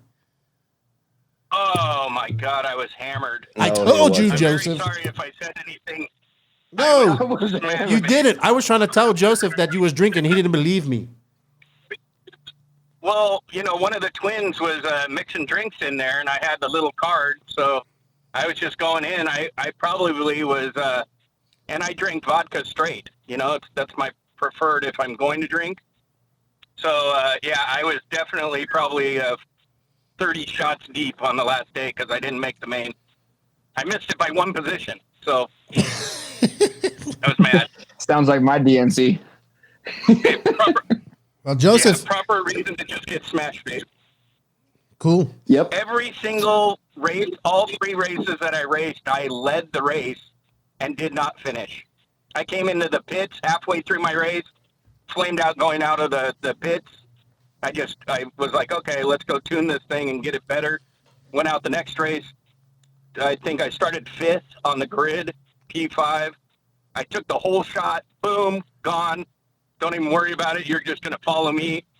And then I, got taken out. And then in electric, I was leading on the first lap, rolled it over. The guy wouldn't go marshal my car, went all the way back to 15th, came all the way back to 3rd, and on the very last lap, rolled it over in that easy little hip jump over to the left. So, whatever. Cool. DNC, we can't win them all, but at least I won the very first Truggy one. Yeah, we're going to talk Back in about that on 2000. episode 69. Hey, and they think, Joey thinks that was the 21st DNC, and as I pulled out my trophies, 2000 was the first DNC. It wasn't the 21st. That was the 20th running. Really? Just so everybody knows. All right. Oh, yeah. Joey don't even know. All right. Smoke. It's great. Well, Ridiculous. be safe, love you dude. guys. All right, Later. dude. Talk to you later. You too. See you, Everybody bud. be safe. All All right. right. Everybody out there listening, too. Listen to this and share it. Later. Bye-bye. See ya. Bye. Smoke Dog. Oh my gosh. Smoker makes everything so much more fun. Oh, yeah. So Joseph, Nick, we got you here. I want to talk about something real quick. And Nick, you probably you know a little bit more about this than I would, but Associated's new car that's coming up. So Joseph, you said a few. Are you here, Joseph? Are you even listening? Yeah. All right. So I want you to explain this because you mentioned it in your Facebook Lives a few months ago about how everybody's going to the narrower pivot and wider arms. What is the advantage to this?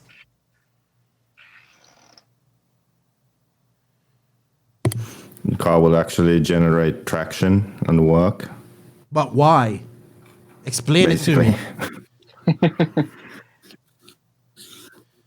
I think it has quite a lot to, well, it's two different things. It's the roll center, how the roll center acts, and then also the camber change. And I think we have so much wheel travel up and down. And so that wide pivot, it only has a narrow window way it works. Because when you push the car in where the suspension moves more, it starts doing wacky things. You need to be a good driver to sort of keep it under control. Where when you have a narrower pivot, longer arm, it's more forgiving. It's not so critical. The window where the car works is wider. So, yeah. What would you say about that? You agree with that? You guys are the gurus, not me. Going back and forth, going from 10 scale stuff, I know it's a little bit different, but going back to when I used to race the Centro car, I never was able to feel comfortable with it when the original wide pivots were on the car to start with. And when the narrower ones came up, it felt like the car just had more grip. Like you could actually just drive it and it would square up out of the corner a lot better. So since I went back and forth with that, ever since then, I've always, if I want more grip, I just go to a narrow pivot. And then if I want the car to rotate faster, or when the grip's high enough and you can start using that, you can make the car faster through the corner by going wider. So I haven't had too much time with the new car. I've seen some of it, but I think it should be pretty promising. I've always thought that the car needed a narrower pivot and longer rear arm to kind of match up to the aggressive front end that car always has. Because the car's always been great on smooth, high grip tracks, but we've always struggled a little bit when it gets rough. And I don't know. I hope that this car does that and takes care of that. And the changes they made improves the car through the bumps.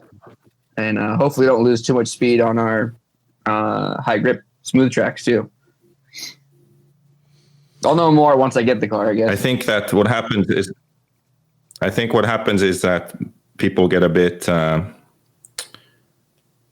what's the word? Like, because the wide pivot makes the car feel fast, it gives the car more corner speed. It maintains the speed through the corner more, and it feels like you can push the car harder in, smooth sweepers and stuff. Like, wow, it's so fast. You get that sense of, okay, this must be better. Just because you got that corner speed, you can push it in smooth sweepers. But then on technical tracks, bumpy tracks, when the traction is inconsistent, then you get in trouble. So if you happen to try these things on the right kind of track, you might think that, wow, this is way better. Then you end up making the car, and then it just works really good on that one specific kind of track, but then everywhere else it struggles. That's why you see like Rivkin wins the nationals at Thornhill and is in the B main at DNC kind of situation. That's right. The car. That's not him. He knows how to drive. No, I totally agree with that. Hey, so Joseph, Adam Ross, what's up, A? He wants to know, keep up the good work, Adam. I've seen you doing your Facebook Lives. He's going in deep up there. He wants to know, are you looking to do that with your car, with the JQ car? I don't have a wide pivot, so. But you also say if you go too narrow, it can be bad, right? Well, yeah. I don't quite understand why. It's a weird thing. Like when you'd think that okay, so the narrower it is, the better it is. But no, there's a point at which it's sort of a sweet spot. Like it's kind of like your window that you were talking. You could argue like, yeah, like you could argue like between these, like 1 millimeter this way or that way, this is the best compromise, really. Like this is where it should be. Then when you go narrower, you start having problems too. So narrower or wider isn't quite as good for our cars. Got you. It's like you got to find that sweet spot. Hey, what's up, Sean? Definitely got to find. Oh, sorry. Go ahead. I said definitely got to find that sweet spot and have it as like if you were taking your pills as center, and then you can adjust a little bit farther in or a little bit farther out. So, but finding that sweet spot isn't as always easy as it sounds. So, Cool. Shout out to Sean Rusin. I know you're out there, buddy. Working. Good stuff. Gab Flacco. He wants to know, will 8 scale companies make 2 cars, like 2 buggies, like 10 scale has? So I guess you're looking at maybe an indoor high grip type buggy for 8 scale and an outdoor type setup buggy. Like, I guess like dirt and carpet. I don't think so because there really, I mean, at least here in the States, there's not really any 8 scale carpet tracks. I know I've seen some Euro races where they do race on AstroTurf, but I don't think that it's that much different, like parts wise. I don't think there's enough different parts that you would use to make 2 different kits for 8 scale. I think the cars, you can adjust enough within the car's own parts that you can get away with having 1 car for both. What do you think, Joseph? Watch him click in like he's on a CD. Well, I hope our tracks never develop to that point where we have to do that. So hopefully we keep running on off-road tracks. Normally, even a smooth track ends up rough. And I mean, that's the kind of tracks I prefer, like Starfield stays smooth, but you wouldn't want a different car design on that, really. Oh, it looks like Wally signed out. Oh, we actually have a caller. Let me send him another link and get him back on here. Hopefully he can join us. We have a caller. I got to call, check them. 1 second. I don't know. Maybe his internet dropped. We'll see.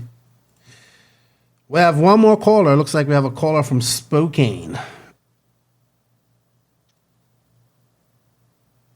Let's talk to this person. Hello, what's going on? Hey, what's up? Good. Who am I talking to? This is Eric. Hey, what's up, Eric? Hey, how you doing? Oh, good. Hey, Nick, are you on with us? Yeah, I got kicked off for a second, no worries. but I'm back. No worries. What's going on, Eric? Oh, how long you been into RC cars? Me? I've been into RC cars for 20 plus years. Oh, I've been into RC cars for 13 years. Oh yeah? I hear you're a short course champion. Yep. Yeah? Yeah, are you gonna come out to Spokane, Cali in May? I don't know. I hope to get up there to the Pacific Northwest and race with you guys. You guys are really, I like the what you guys have got going on up there. Yeah, if you like, I'm on YouTube too. Joseph, he's all the way in Finland. He's not coming back to America. Yeah, I don't think he's coming back anytime soon. Yeah. No, I'm on YouTube. Oh yeah, you're on YouTube. What's your YouTube channel? Yeah. It's Eric Landball. So. Okay. Taking out. All right. So how you guys been doing? We're good, man. Just chilling, talking RC. How about you? What Yeah. you been up to? Yeah. Oh, I've been good. I do like the coronavirus. What was that? It's cool. All right. I do like the coronavirus.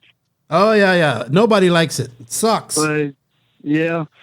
So I just wanted to call and say what's up and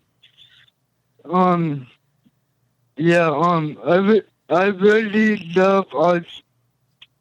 I really love RC Racing. It's so fun. I know. I wish I love it too, dude. Sure. All right, Eric. Who is that? That's Nick Wally Builds. You know him. He's been up to hey, race with Nick. you guys. Oh, hey, How's it going, Nick, bud? what's up? How you doing? It's good. Pretty good. How are you? I'm good. Hey, I got the Tekno truck now. Oh yeah. Yeah. Nice. We all make But, mistakes. Yep. Yo, what's up, man? How you doing? Say what's up, Joseph. What's up? I still remember when Yo, Adam Drake yo, made you yo. come and tell me all kinds of dumb shit. Do you remember that? Dude, Buddy? Yeah. I miss California, man. Man, remember that time, really? You miss I it? used to pick and kick ass and dominate, man. If you come out here, I dominate right. you. But hey, it's I all know. good. All right, then, man. Everyone dominates me over there.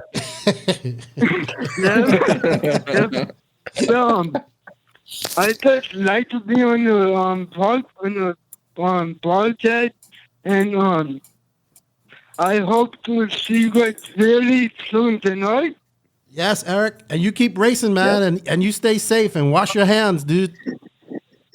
Okay, man. All right, thank you. Thanks for calling. All right. All right, cool. Hey, do you still have bye-bye. Adam Drake's number? Do you need it? Yeah. Sure. If you want to give me it. Yeah. Yeah. You're such an asshole. Yeah, I'll text it to him. I'll text it to him. Bye. All right, Eric. Take care, bud. Bye. Bye, man. Bye, bye. Bye-bye. See you. Bye. Have a good one. Bye. Bye. JK, you actually said goodbye. Fuck. I'm giving up on him. Giving up on him. Okay, we have one more question from Colby. What's up, Colby? He says, I asked Ogden today, but went to get a general census. After track walk, what do you do? Go back and wrench on your car to put a setup on it you think will be quick? Or toss it on the track first and get a feel for it, then wrench it? I definitely start with I just start with the setup that I have on there and just see what it does and then adjust from there. How about you, Joseph? Do you go on a track walk and I ain't even gonna ask Yeah, you. the best way normally is just start with what you know. Sweet. Do you really? Because when we did the we did the thing with. Don't forget to check this out, everybody. We did a voiceover, myself, Joseph, and David Runnerfolk of the RCGP USA round 7 leg 1 race, and someone just sent me a crazy message. David said that he always does a track walk before he goes out and races, and he says it helps him out a lot. That's Paul Samamariba. Do you guys really think the track walk helps you out a lot, or is it just it has to, like, because track changes so much? At DNC, it was like people. I've never seen pros take so much attention to the track as I did at DNC. Well, you had to because you don't get a fucking warm up. Oh, Jesus. You just put your car down. Oh, loop is live. Let's go. Let's race. You spend all this time and money and effort. No warm up. Yeah, I mean, I definitely think there should be at least a lap to kind of get a feel, because every time you went on the track, it was different. And then, in track walk, you can kind of look at some things, but until you actually drive on it, you don't know what's really going on and how your car's going to react to those bumps. I mean, you could see a bump that looks pretty bad on the track, and then you actually drive over it and it's nothing. But then you see the smallest thing on the track and it sends your car into left field. So not having that warm-up lap was that made it even more difficult, for sure. Yeah, I mean, they were just out there like the race before, watching the guys before them almost. I remember Tebow would just come up and go up in that corner on the bleachers there and just watch. And I was like, wow, these guys are intense. Hey, Joseph, Charlie Mack wants to know, when will the guide be finished? June, I hope, if Matt can come here in May. I'm going to get you. I hope Matt can bring you a quieter mouse too. Oh, fuck's sake. All right. Well, I think we guys have been doing this for about 51 minutes. It was pretty interesting doing it with Facebook Live. I'm actually surprised my internet was able to handle it. We got to do this again. We'll plan it better next week and get it up on the No Name RC podcast page. Right, Joseph? Well, yeah. Why are you doing it on your own page? I don't understand. Hey, Ashley Patterson wants to know, when is JQ going to quit RC? Not soon enough. When he quits, I'll quit. You heard that, As Ashley? soon as he quits, I'll quit. That's Ashley Crashley Patterson, S-Works #1 fan. What's up? All I have right. a question. Why is Ashley such an S-Works fan? What did S-Works do to deserve his I don't fandom? know. What did they do? Answer in the comments, Ashley.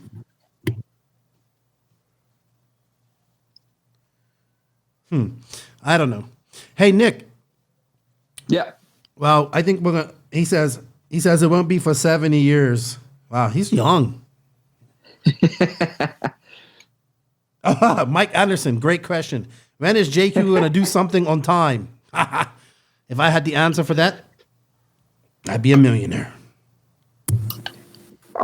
I haven't thought about it, to be honest, but I'll keep you posted.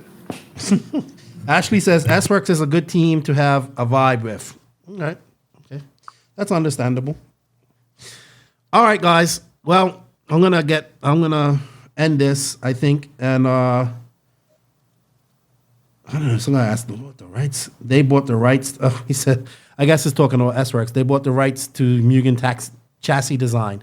But I think all these pillowable cars are all different. Like you said, Joseph, you tried the Mugen and you tried the AE, and they drove completely different, right?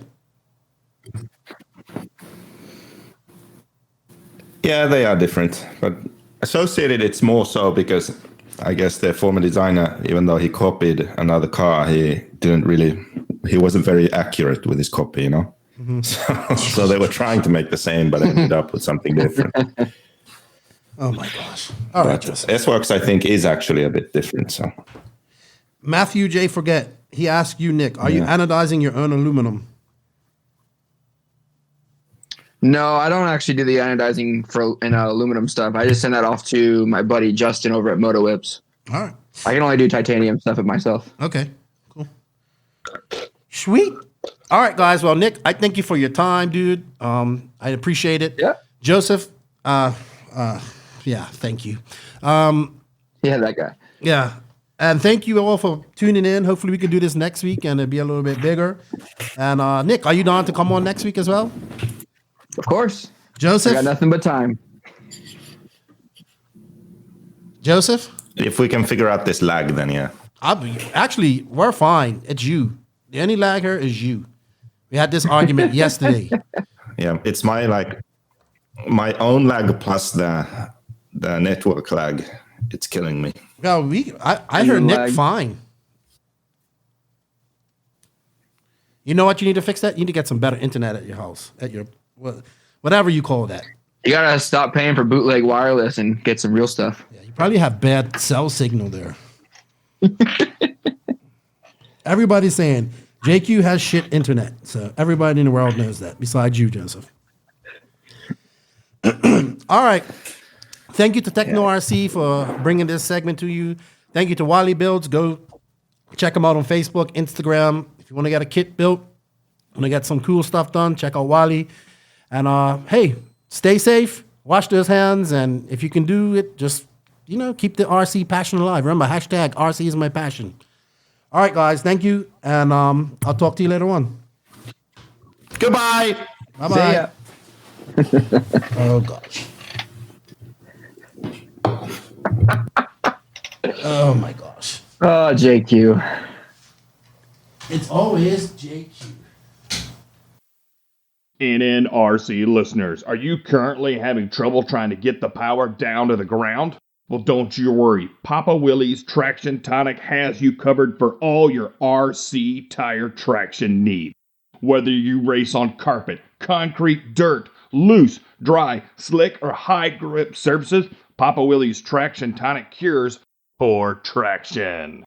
Benefits of using Papa Willie's Tonic Traction is going to be more traction, long-lasting, light tire wear, sweet scent, clean application, fast acting, fresh fill. Papa's Willie Traction Tonic is also safe on foam inserts and does not deteriorate tire glue. Find and follow Papa Willie's Traction Tonic on Facebook and Instagram. You could also visit them at www.papawillies.net. Use the promo code NNRC at checkout for 10% off. Prepare for victory with the one and only Papa Willie's Traction Tonic. We are now at that point of the show where you should fasten those seatbelts and put your big boy pants on. Whoa. Things are about to get serious. It's time for the JQ Racing Rant.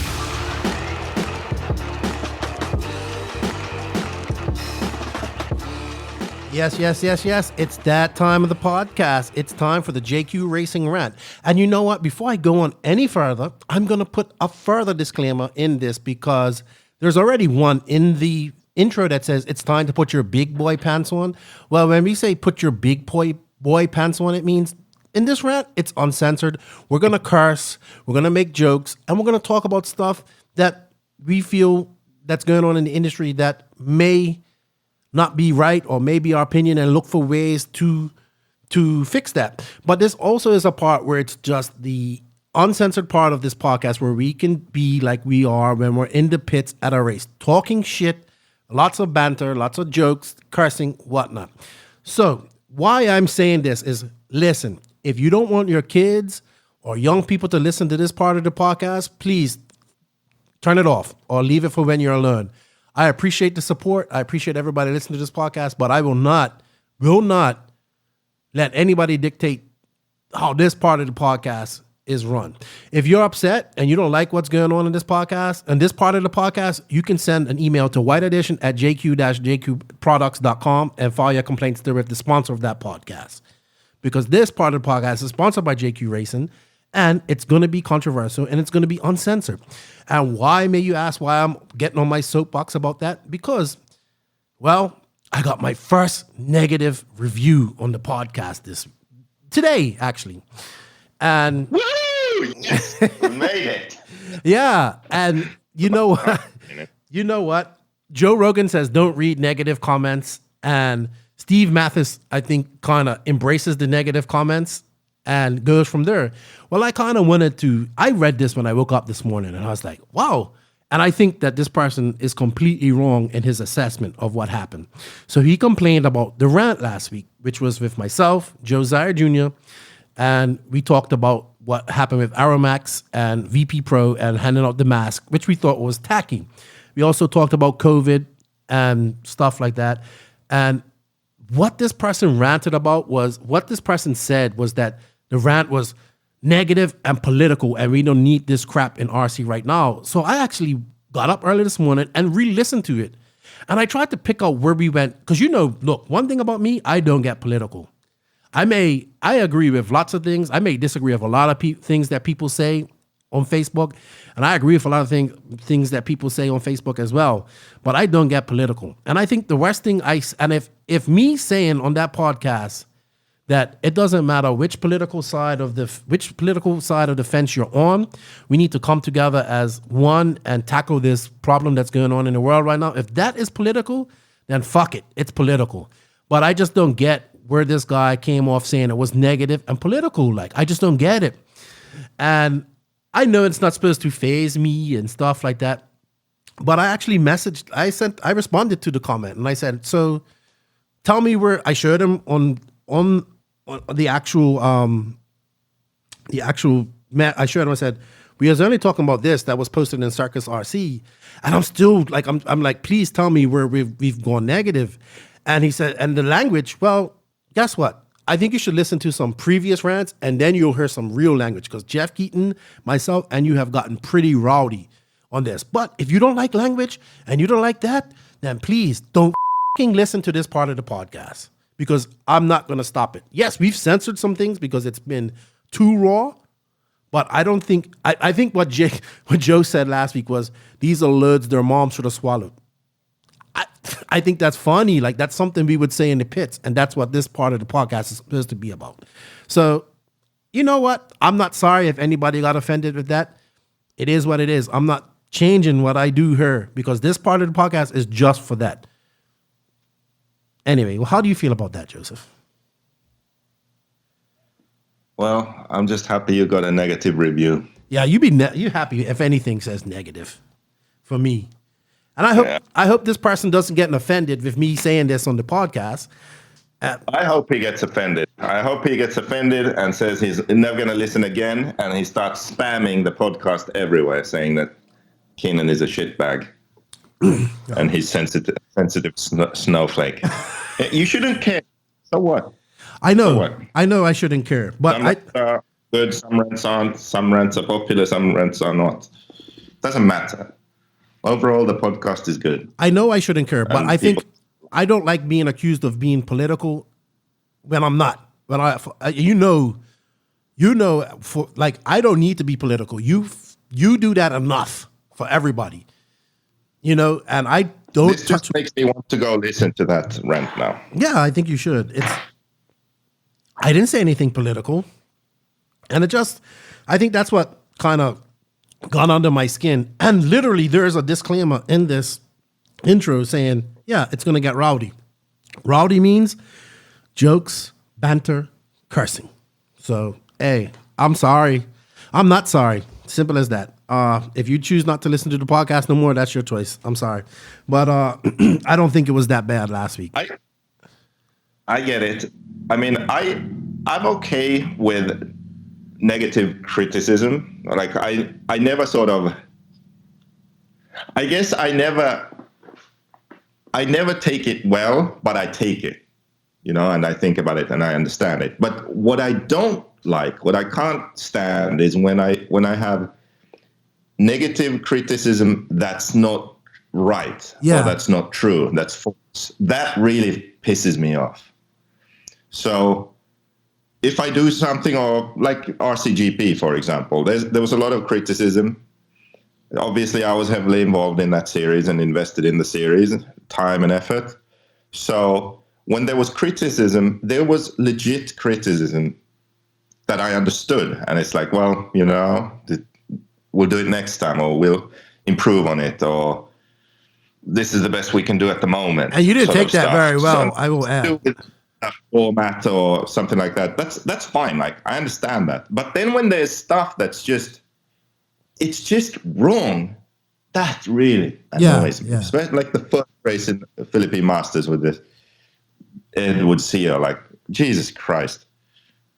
That kind of like two-faced stuff, just lying, straight out lying, that I can't take. Yeah, I think that's my whole, okay, I can agree that maybe like the whole loads that you should have swallowed thing was a bit far, but that's something we would say in the pits, and that's what this whole part of the podcast is supposed to be like. The rest of the podcast is like, yeah, we interview, we do Facebook setup stories, all that type of stuff. Call-ins can get funny, but I'm not no angel, dude. And you know what? I'll tell you what. a lot of work and effort goes into these podcasts, right?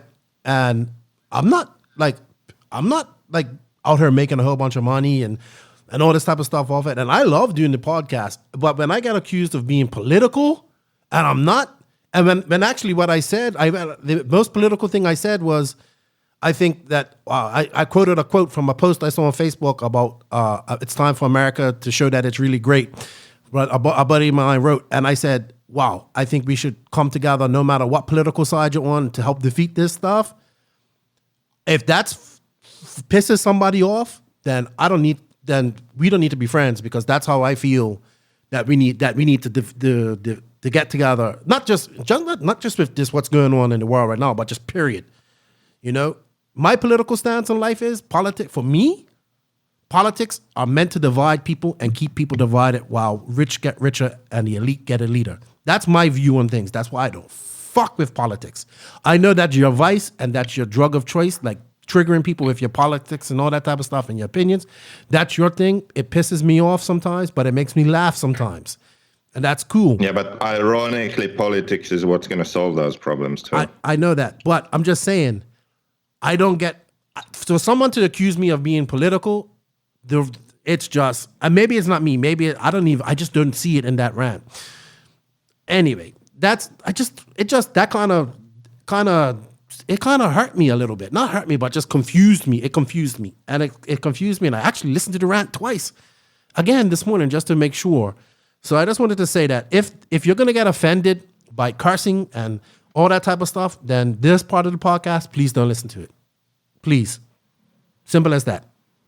And to be honest, we have gotten a lot worse and said a lot worse things in rants past, especially when Keaton was involved. But anyway, I wanted to say something. I wanted to ask you something because I did it this week. I actually I bought my shirt from Live RC. I had spare $25, so I got that. I'm sorry I couldn't pledge more. I'm not balling. You know, I'm not Joe Rogan it. I'm not making Joe Rogan money. I'm not making Steve Mathis money. Man, I'm not even making a living wage money here. But you know, I bought my shirt from Live RC. I think, let me see. Let me pull it up. I think they're almost up to 80 grand now, which is amazing. I see that J Concept is going to give away, going to give away Ryan Mayfield's B5M when it hits 100,000, I believe. So this is really good to see the RC community coming together to help out RC tracks and stuff in this time of need. So I bought my shirt. Joseph, have you bought yours yet? $81,995 as of yet. The original That's pretty impressive. Yeah, the original goal was 50. No, I didn't buy one. The original goal was 50,000. Then they raised it to 75. Now it's 100K. That's a lot of money raised, dude, in under a week. So good to see that happen.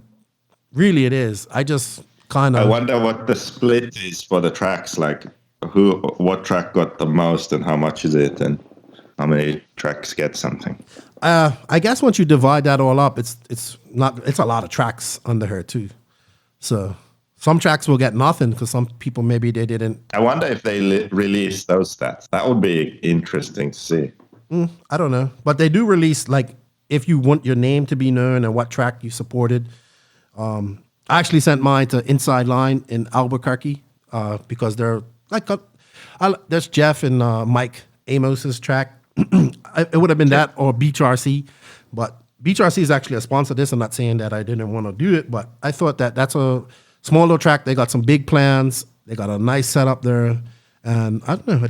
I like Jeff and I like Mike and I like the Albuquerque guys. And if my little $25 helps that out, so be it. Isn't it funny? So almost 100 grand raised. The companies that support, they are matching shirt sales. So they can match all shirt sales, or they match like at least up to 1,000 shirts.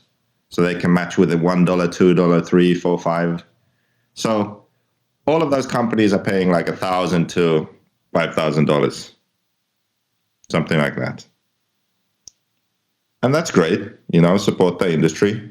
But See, this happened like in one day.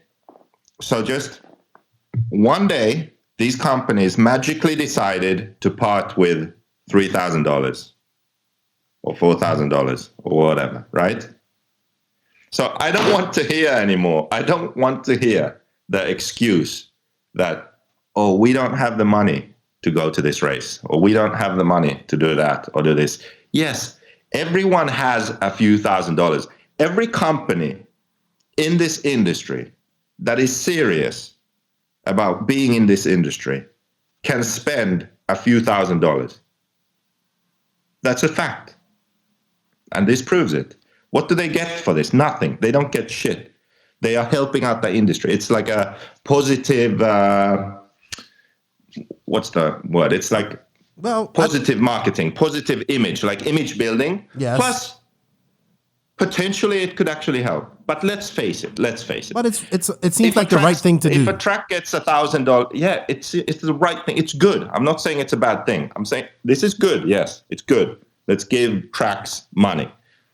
But it's like Tom's shoes. Tom's shoes, it's a good thing. It's a nice brand. Yeah, buy shoes and we give shoes to someone. That's not going to do anything. Oh, yeah, I mean, yeah, it does something. Maybe some poor kid with no shoes now has shoes. But he's still a fucking poor kid, or she's a poor kid. Like, it doesn't really change anything. And also, maybe just flooding shoes into some country, maybe local shoe shops get screwed over, or manufacturers, there's that angle to it too. So it's never that simple. It's never that straightforward. Like Tom's, oh, great brand. Buy shoes, some poor kid gets shoes. It's not that straightforward. So this thing too, oh, everyone's just pitching in, giving money to the tracks and industry. Oh, we're going to save the industry. Well, I don't know. Does that really happen? Like, there are so many tracks. Some tracks get nothing. Some get $500. Like, that's not going to do shit.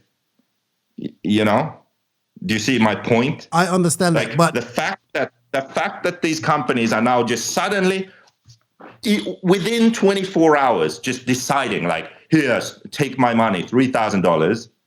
It doesn't really mean that $3,000 makes any fucking difference.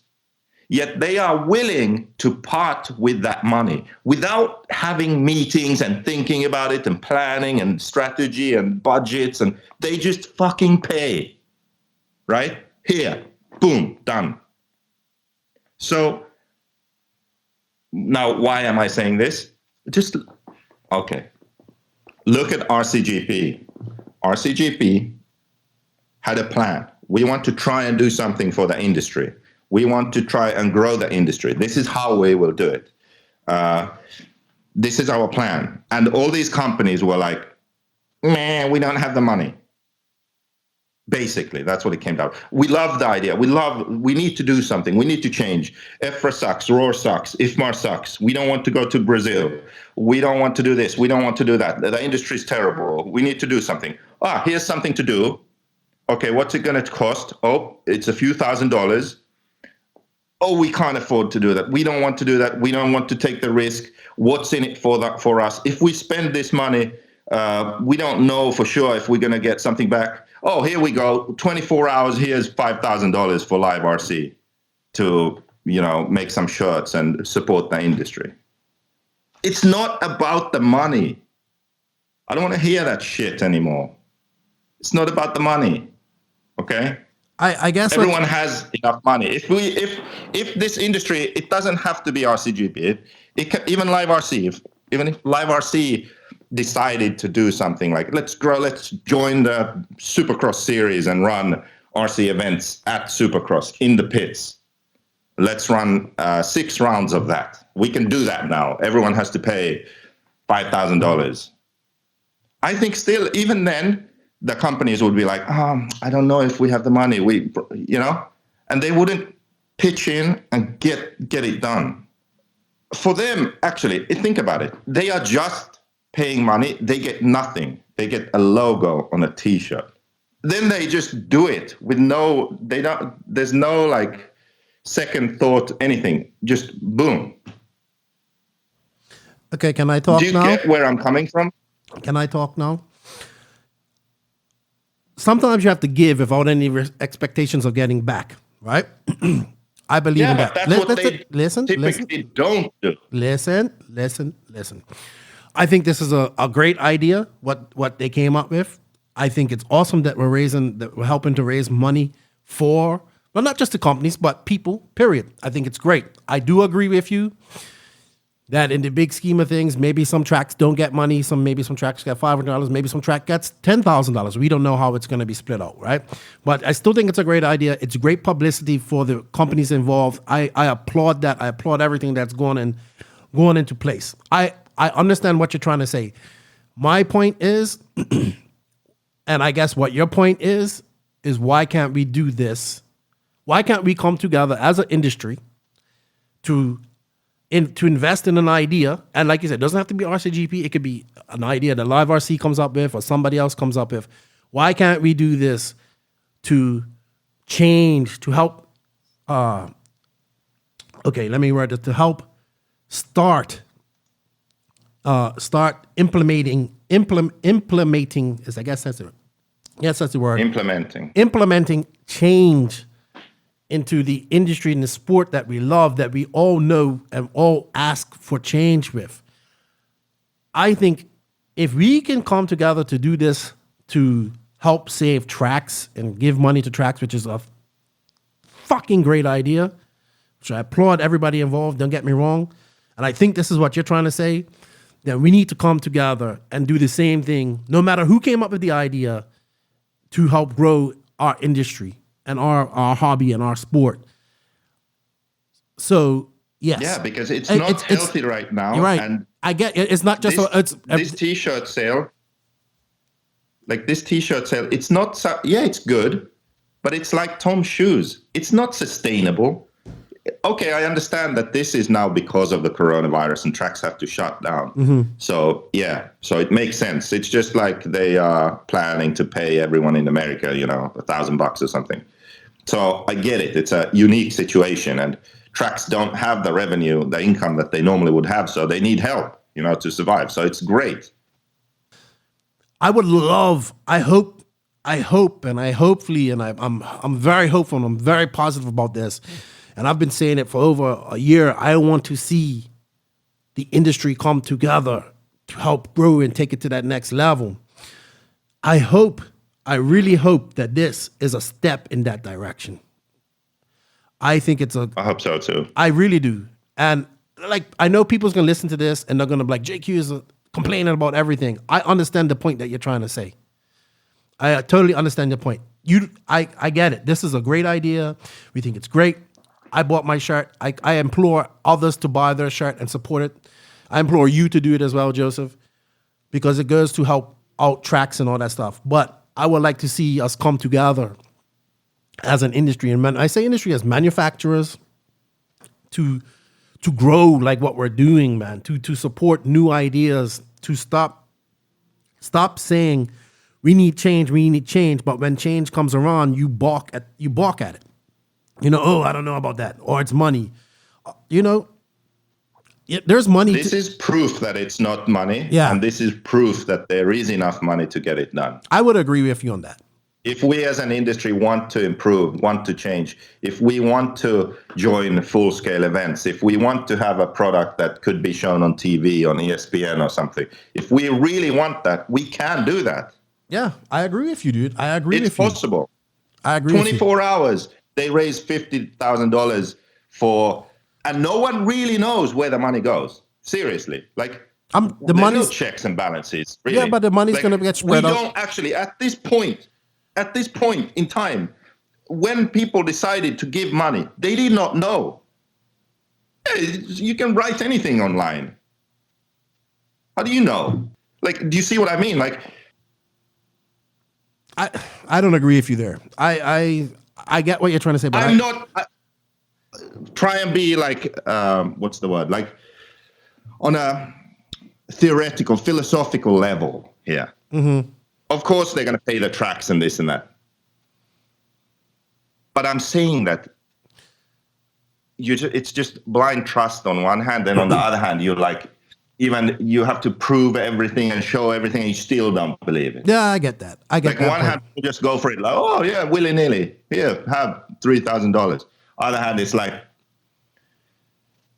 dot the I's and cross the T's. What's that saying? Cross the T's and dot the I's and this and that and checking and not sure we can do it. It makes no sense. I can agree there. But hey, I just hope. I really hope, and I'm very positive. And I said it just now. I hope this is a step in the direction for the industry coming together to work together to make things better and really implement change. This is proof that we can do it. This is absolute proof that it can be done.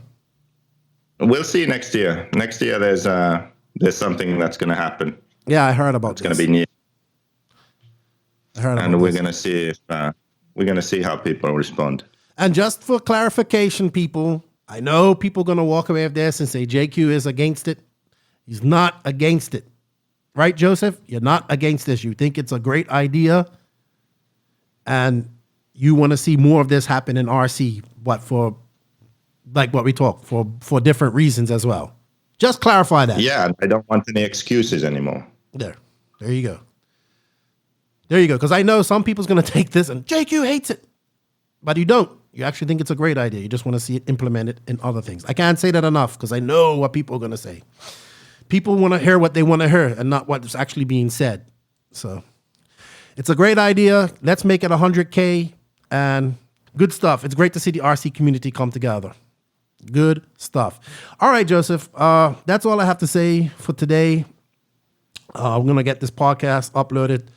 Thank you for your time. I appreciate it. Thank you for everybody that called in and partook in the call-ins yesterday. Thank you to Wally Builds for his time.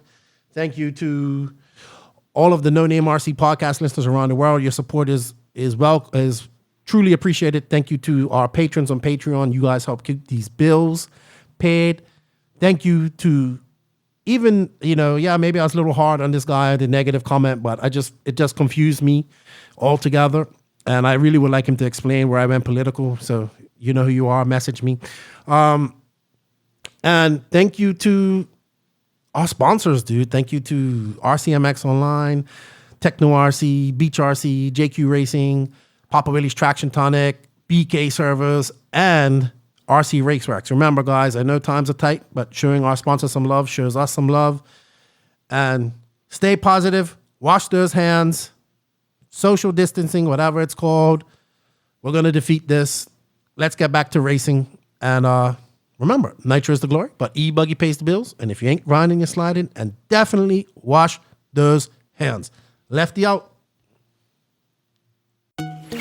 Thank you for listening to the No Name RC podcast. We greatly appreciate all the support and love from you, the listeners. Without all of you, none of this is possible. Special thanks to our patrons on Patreon. If you wish to support the podcast further, you can at patreon.com/NNRC podcast. As a patron, you will receive early releases, special content, and patron-only giveaways. Also, please follow us on Facebook, Instagram, and our website, www.nnrcpodcast.com. Remember, Nitro is the glory, but e-buggy pays the bills. If you aren't having fun, it doesn't make sense. And if you ain't grinding, you're sliding lefty out. Nitro is the glory. Nitro is the glory. Nitro is the glory.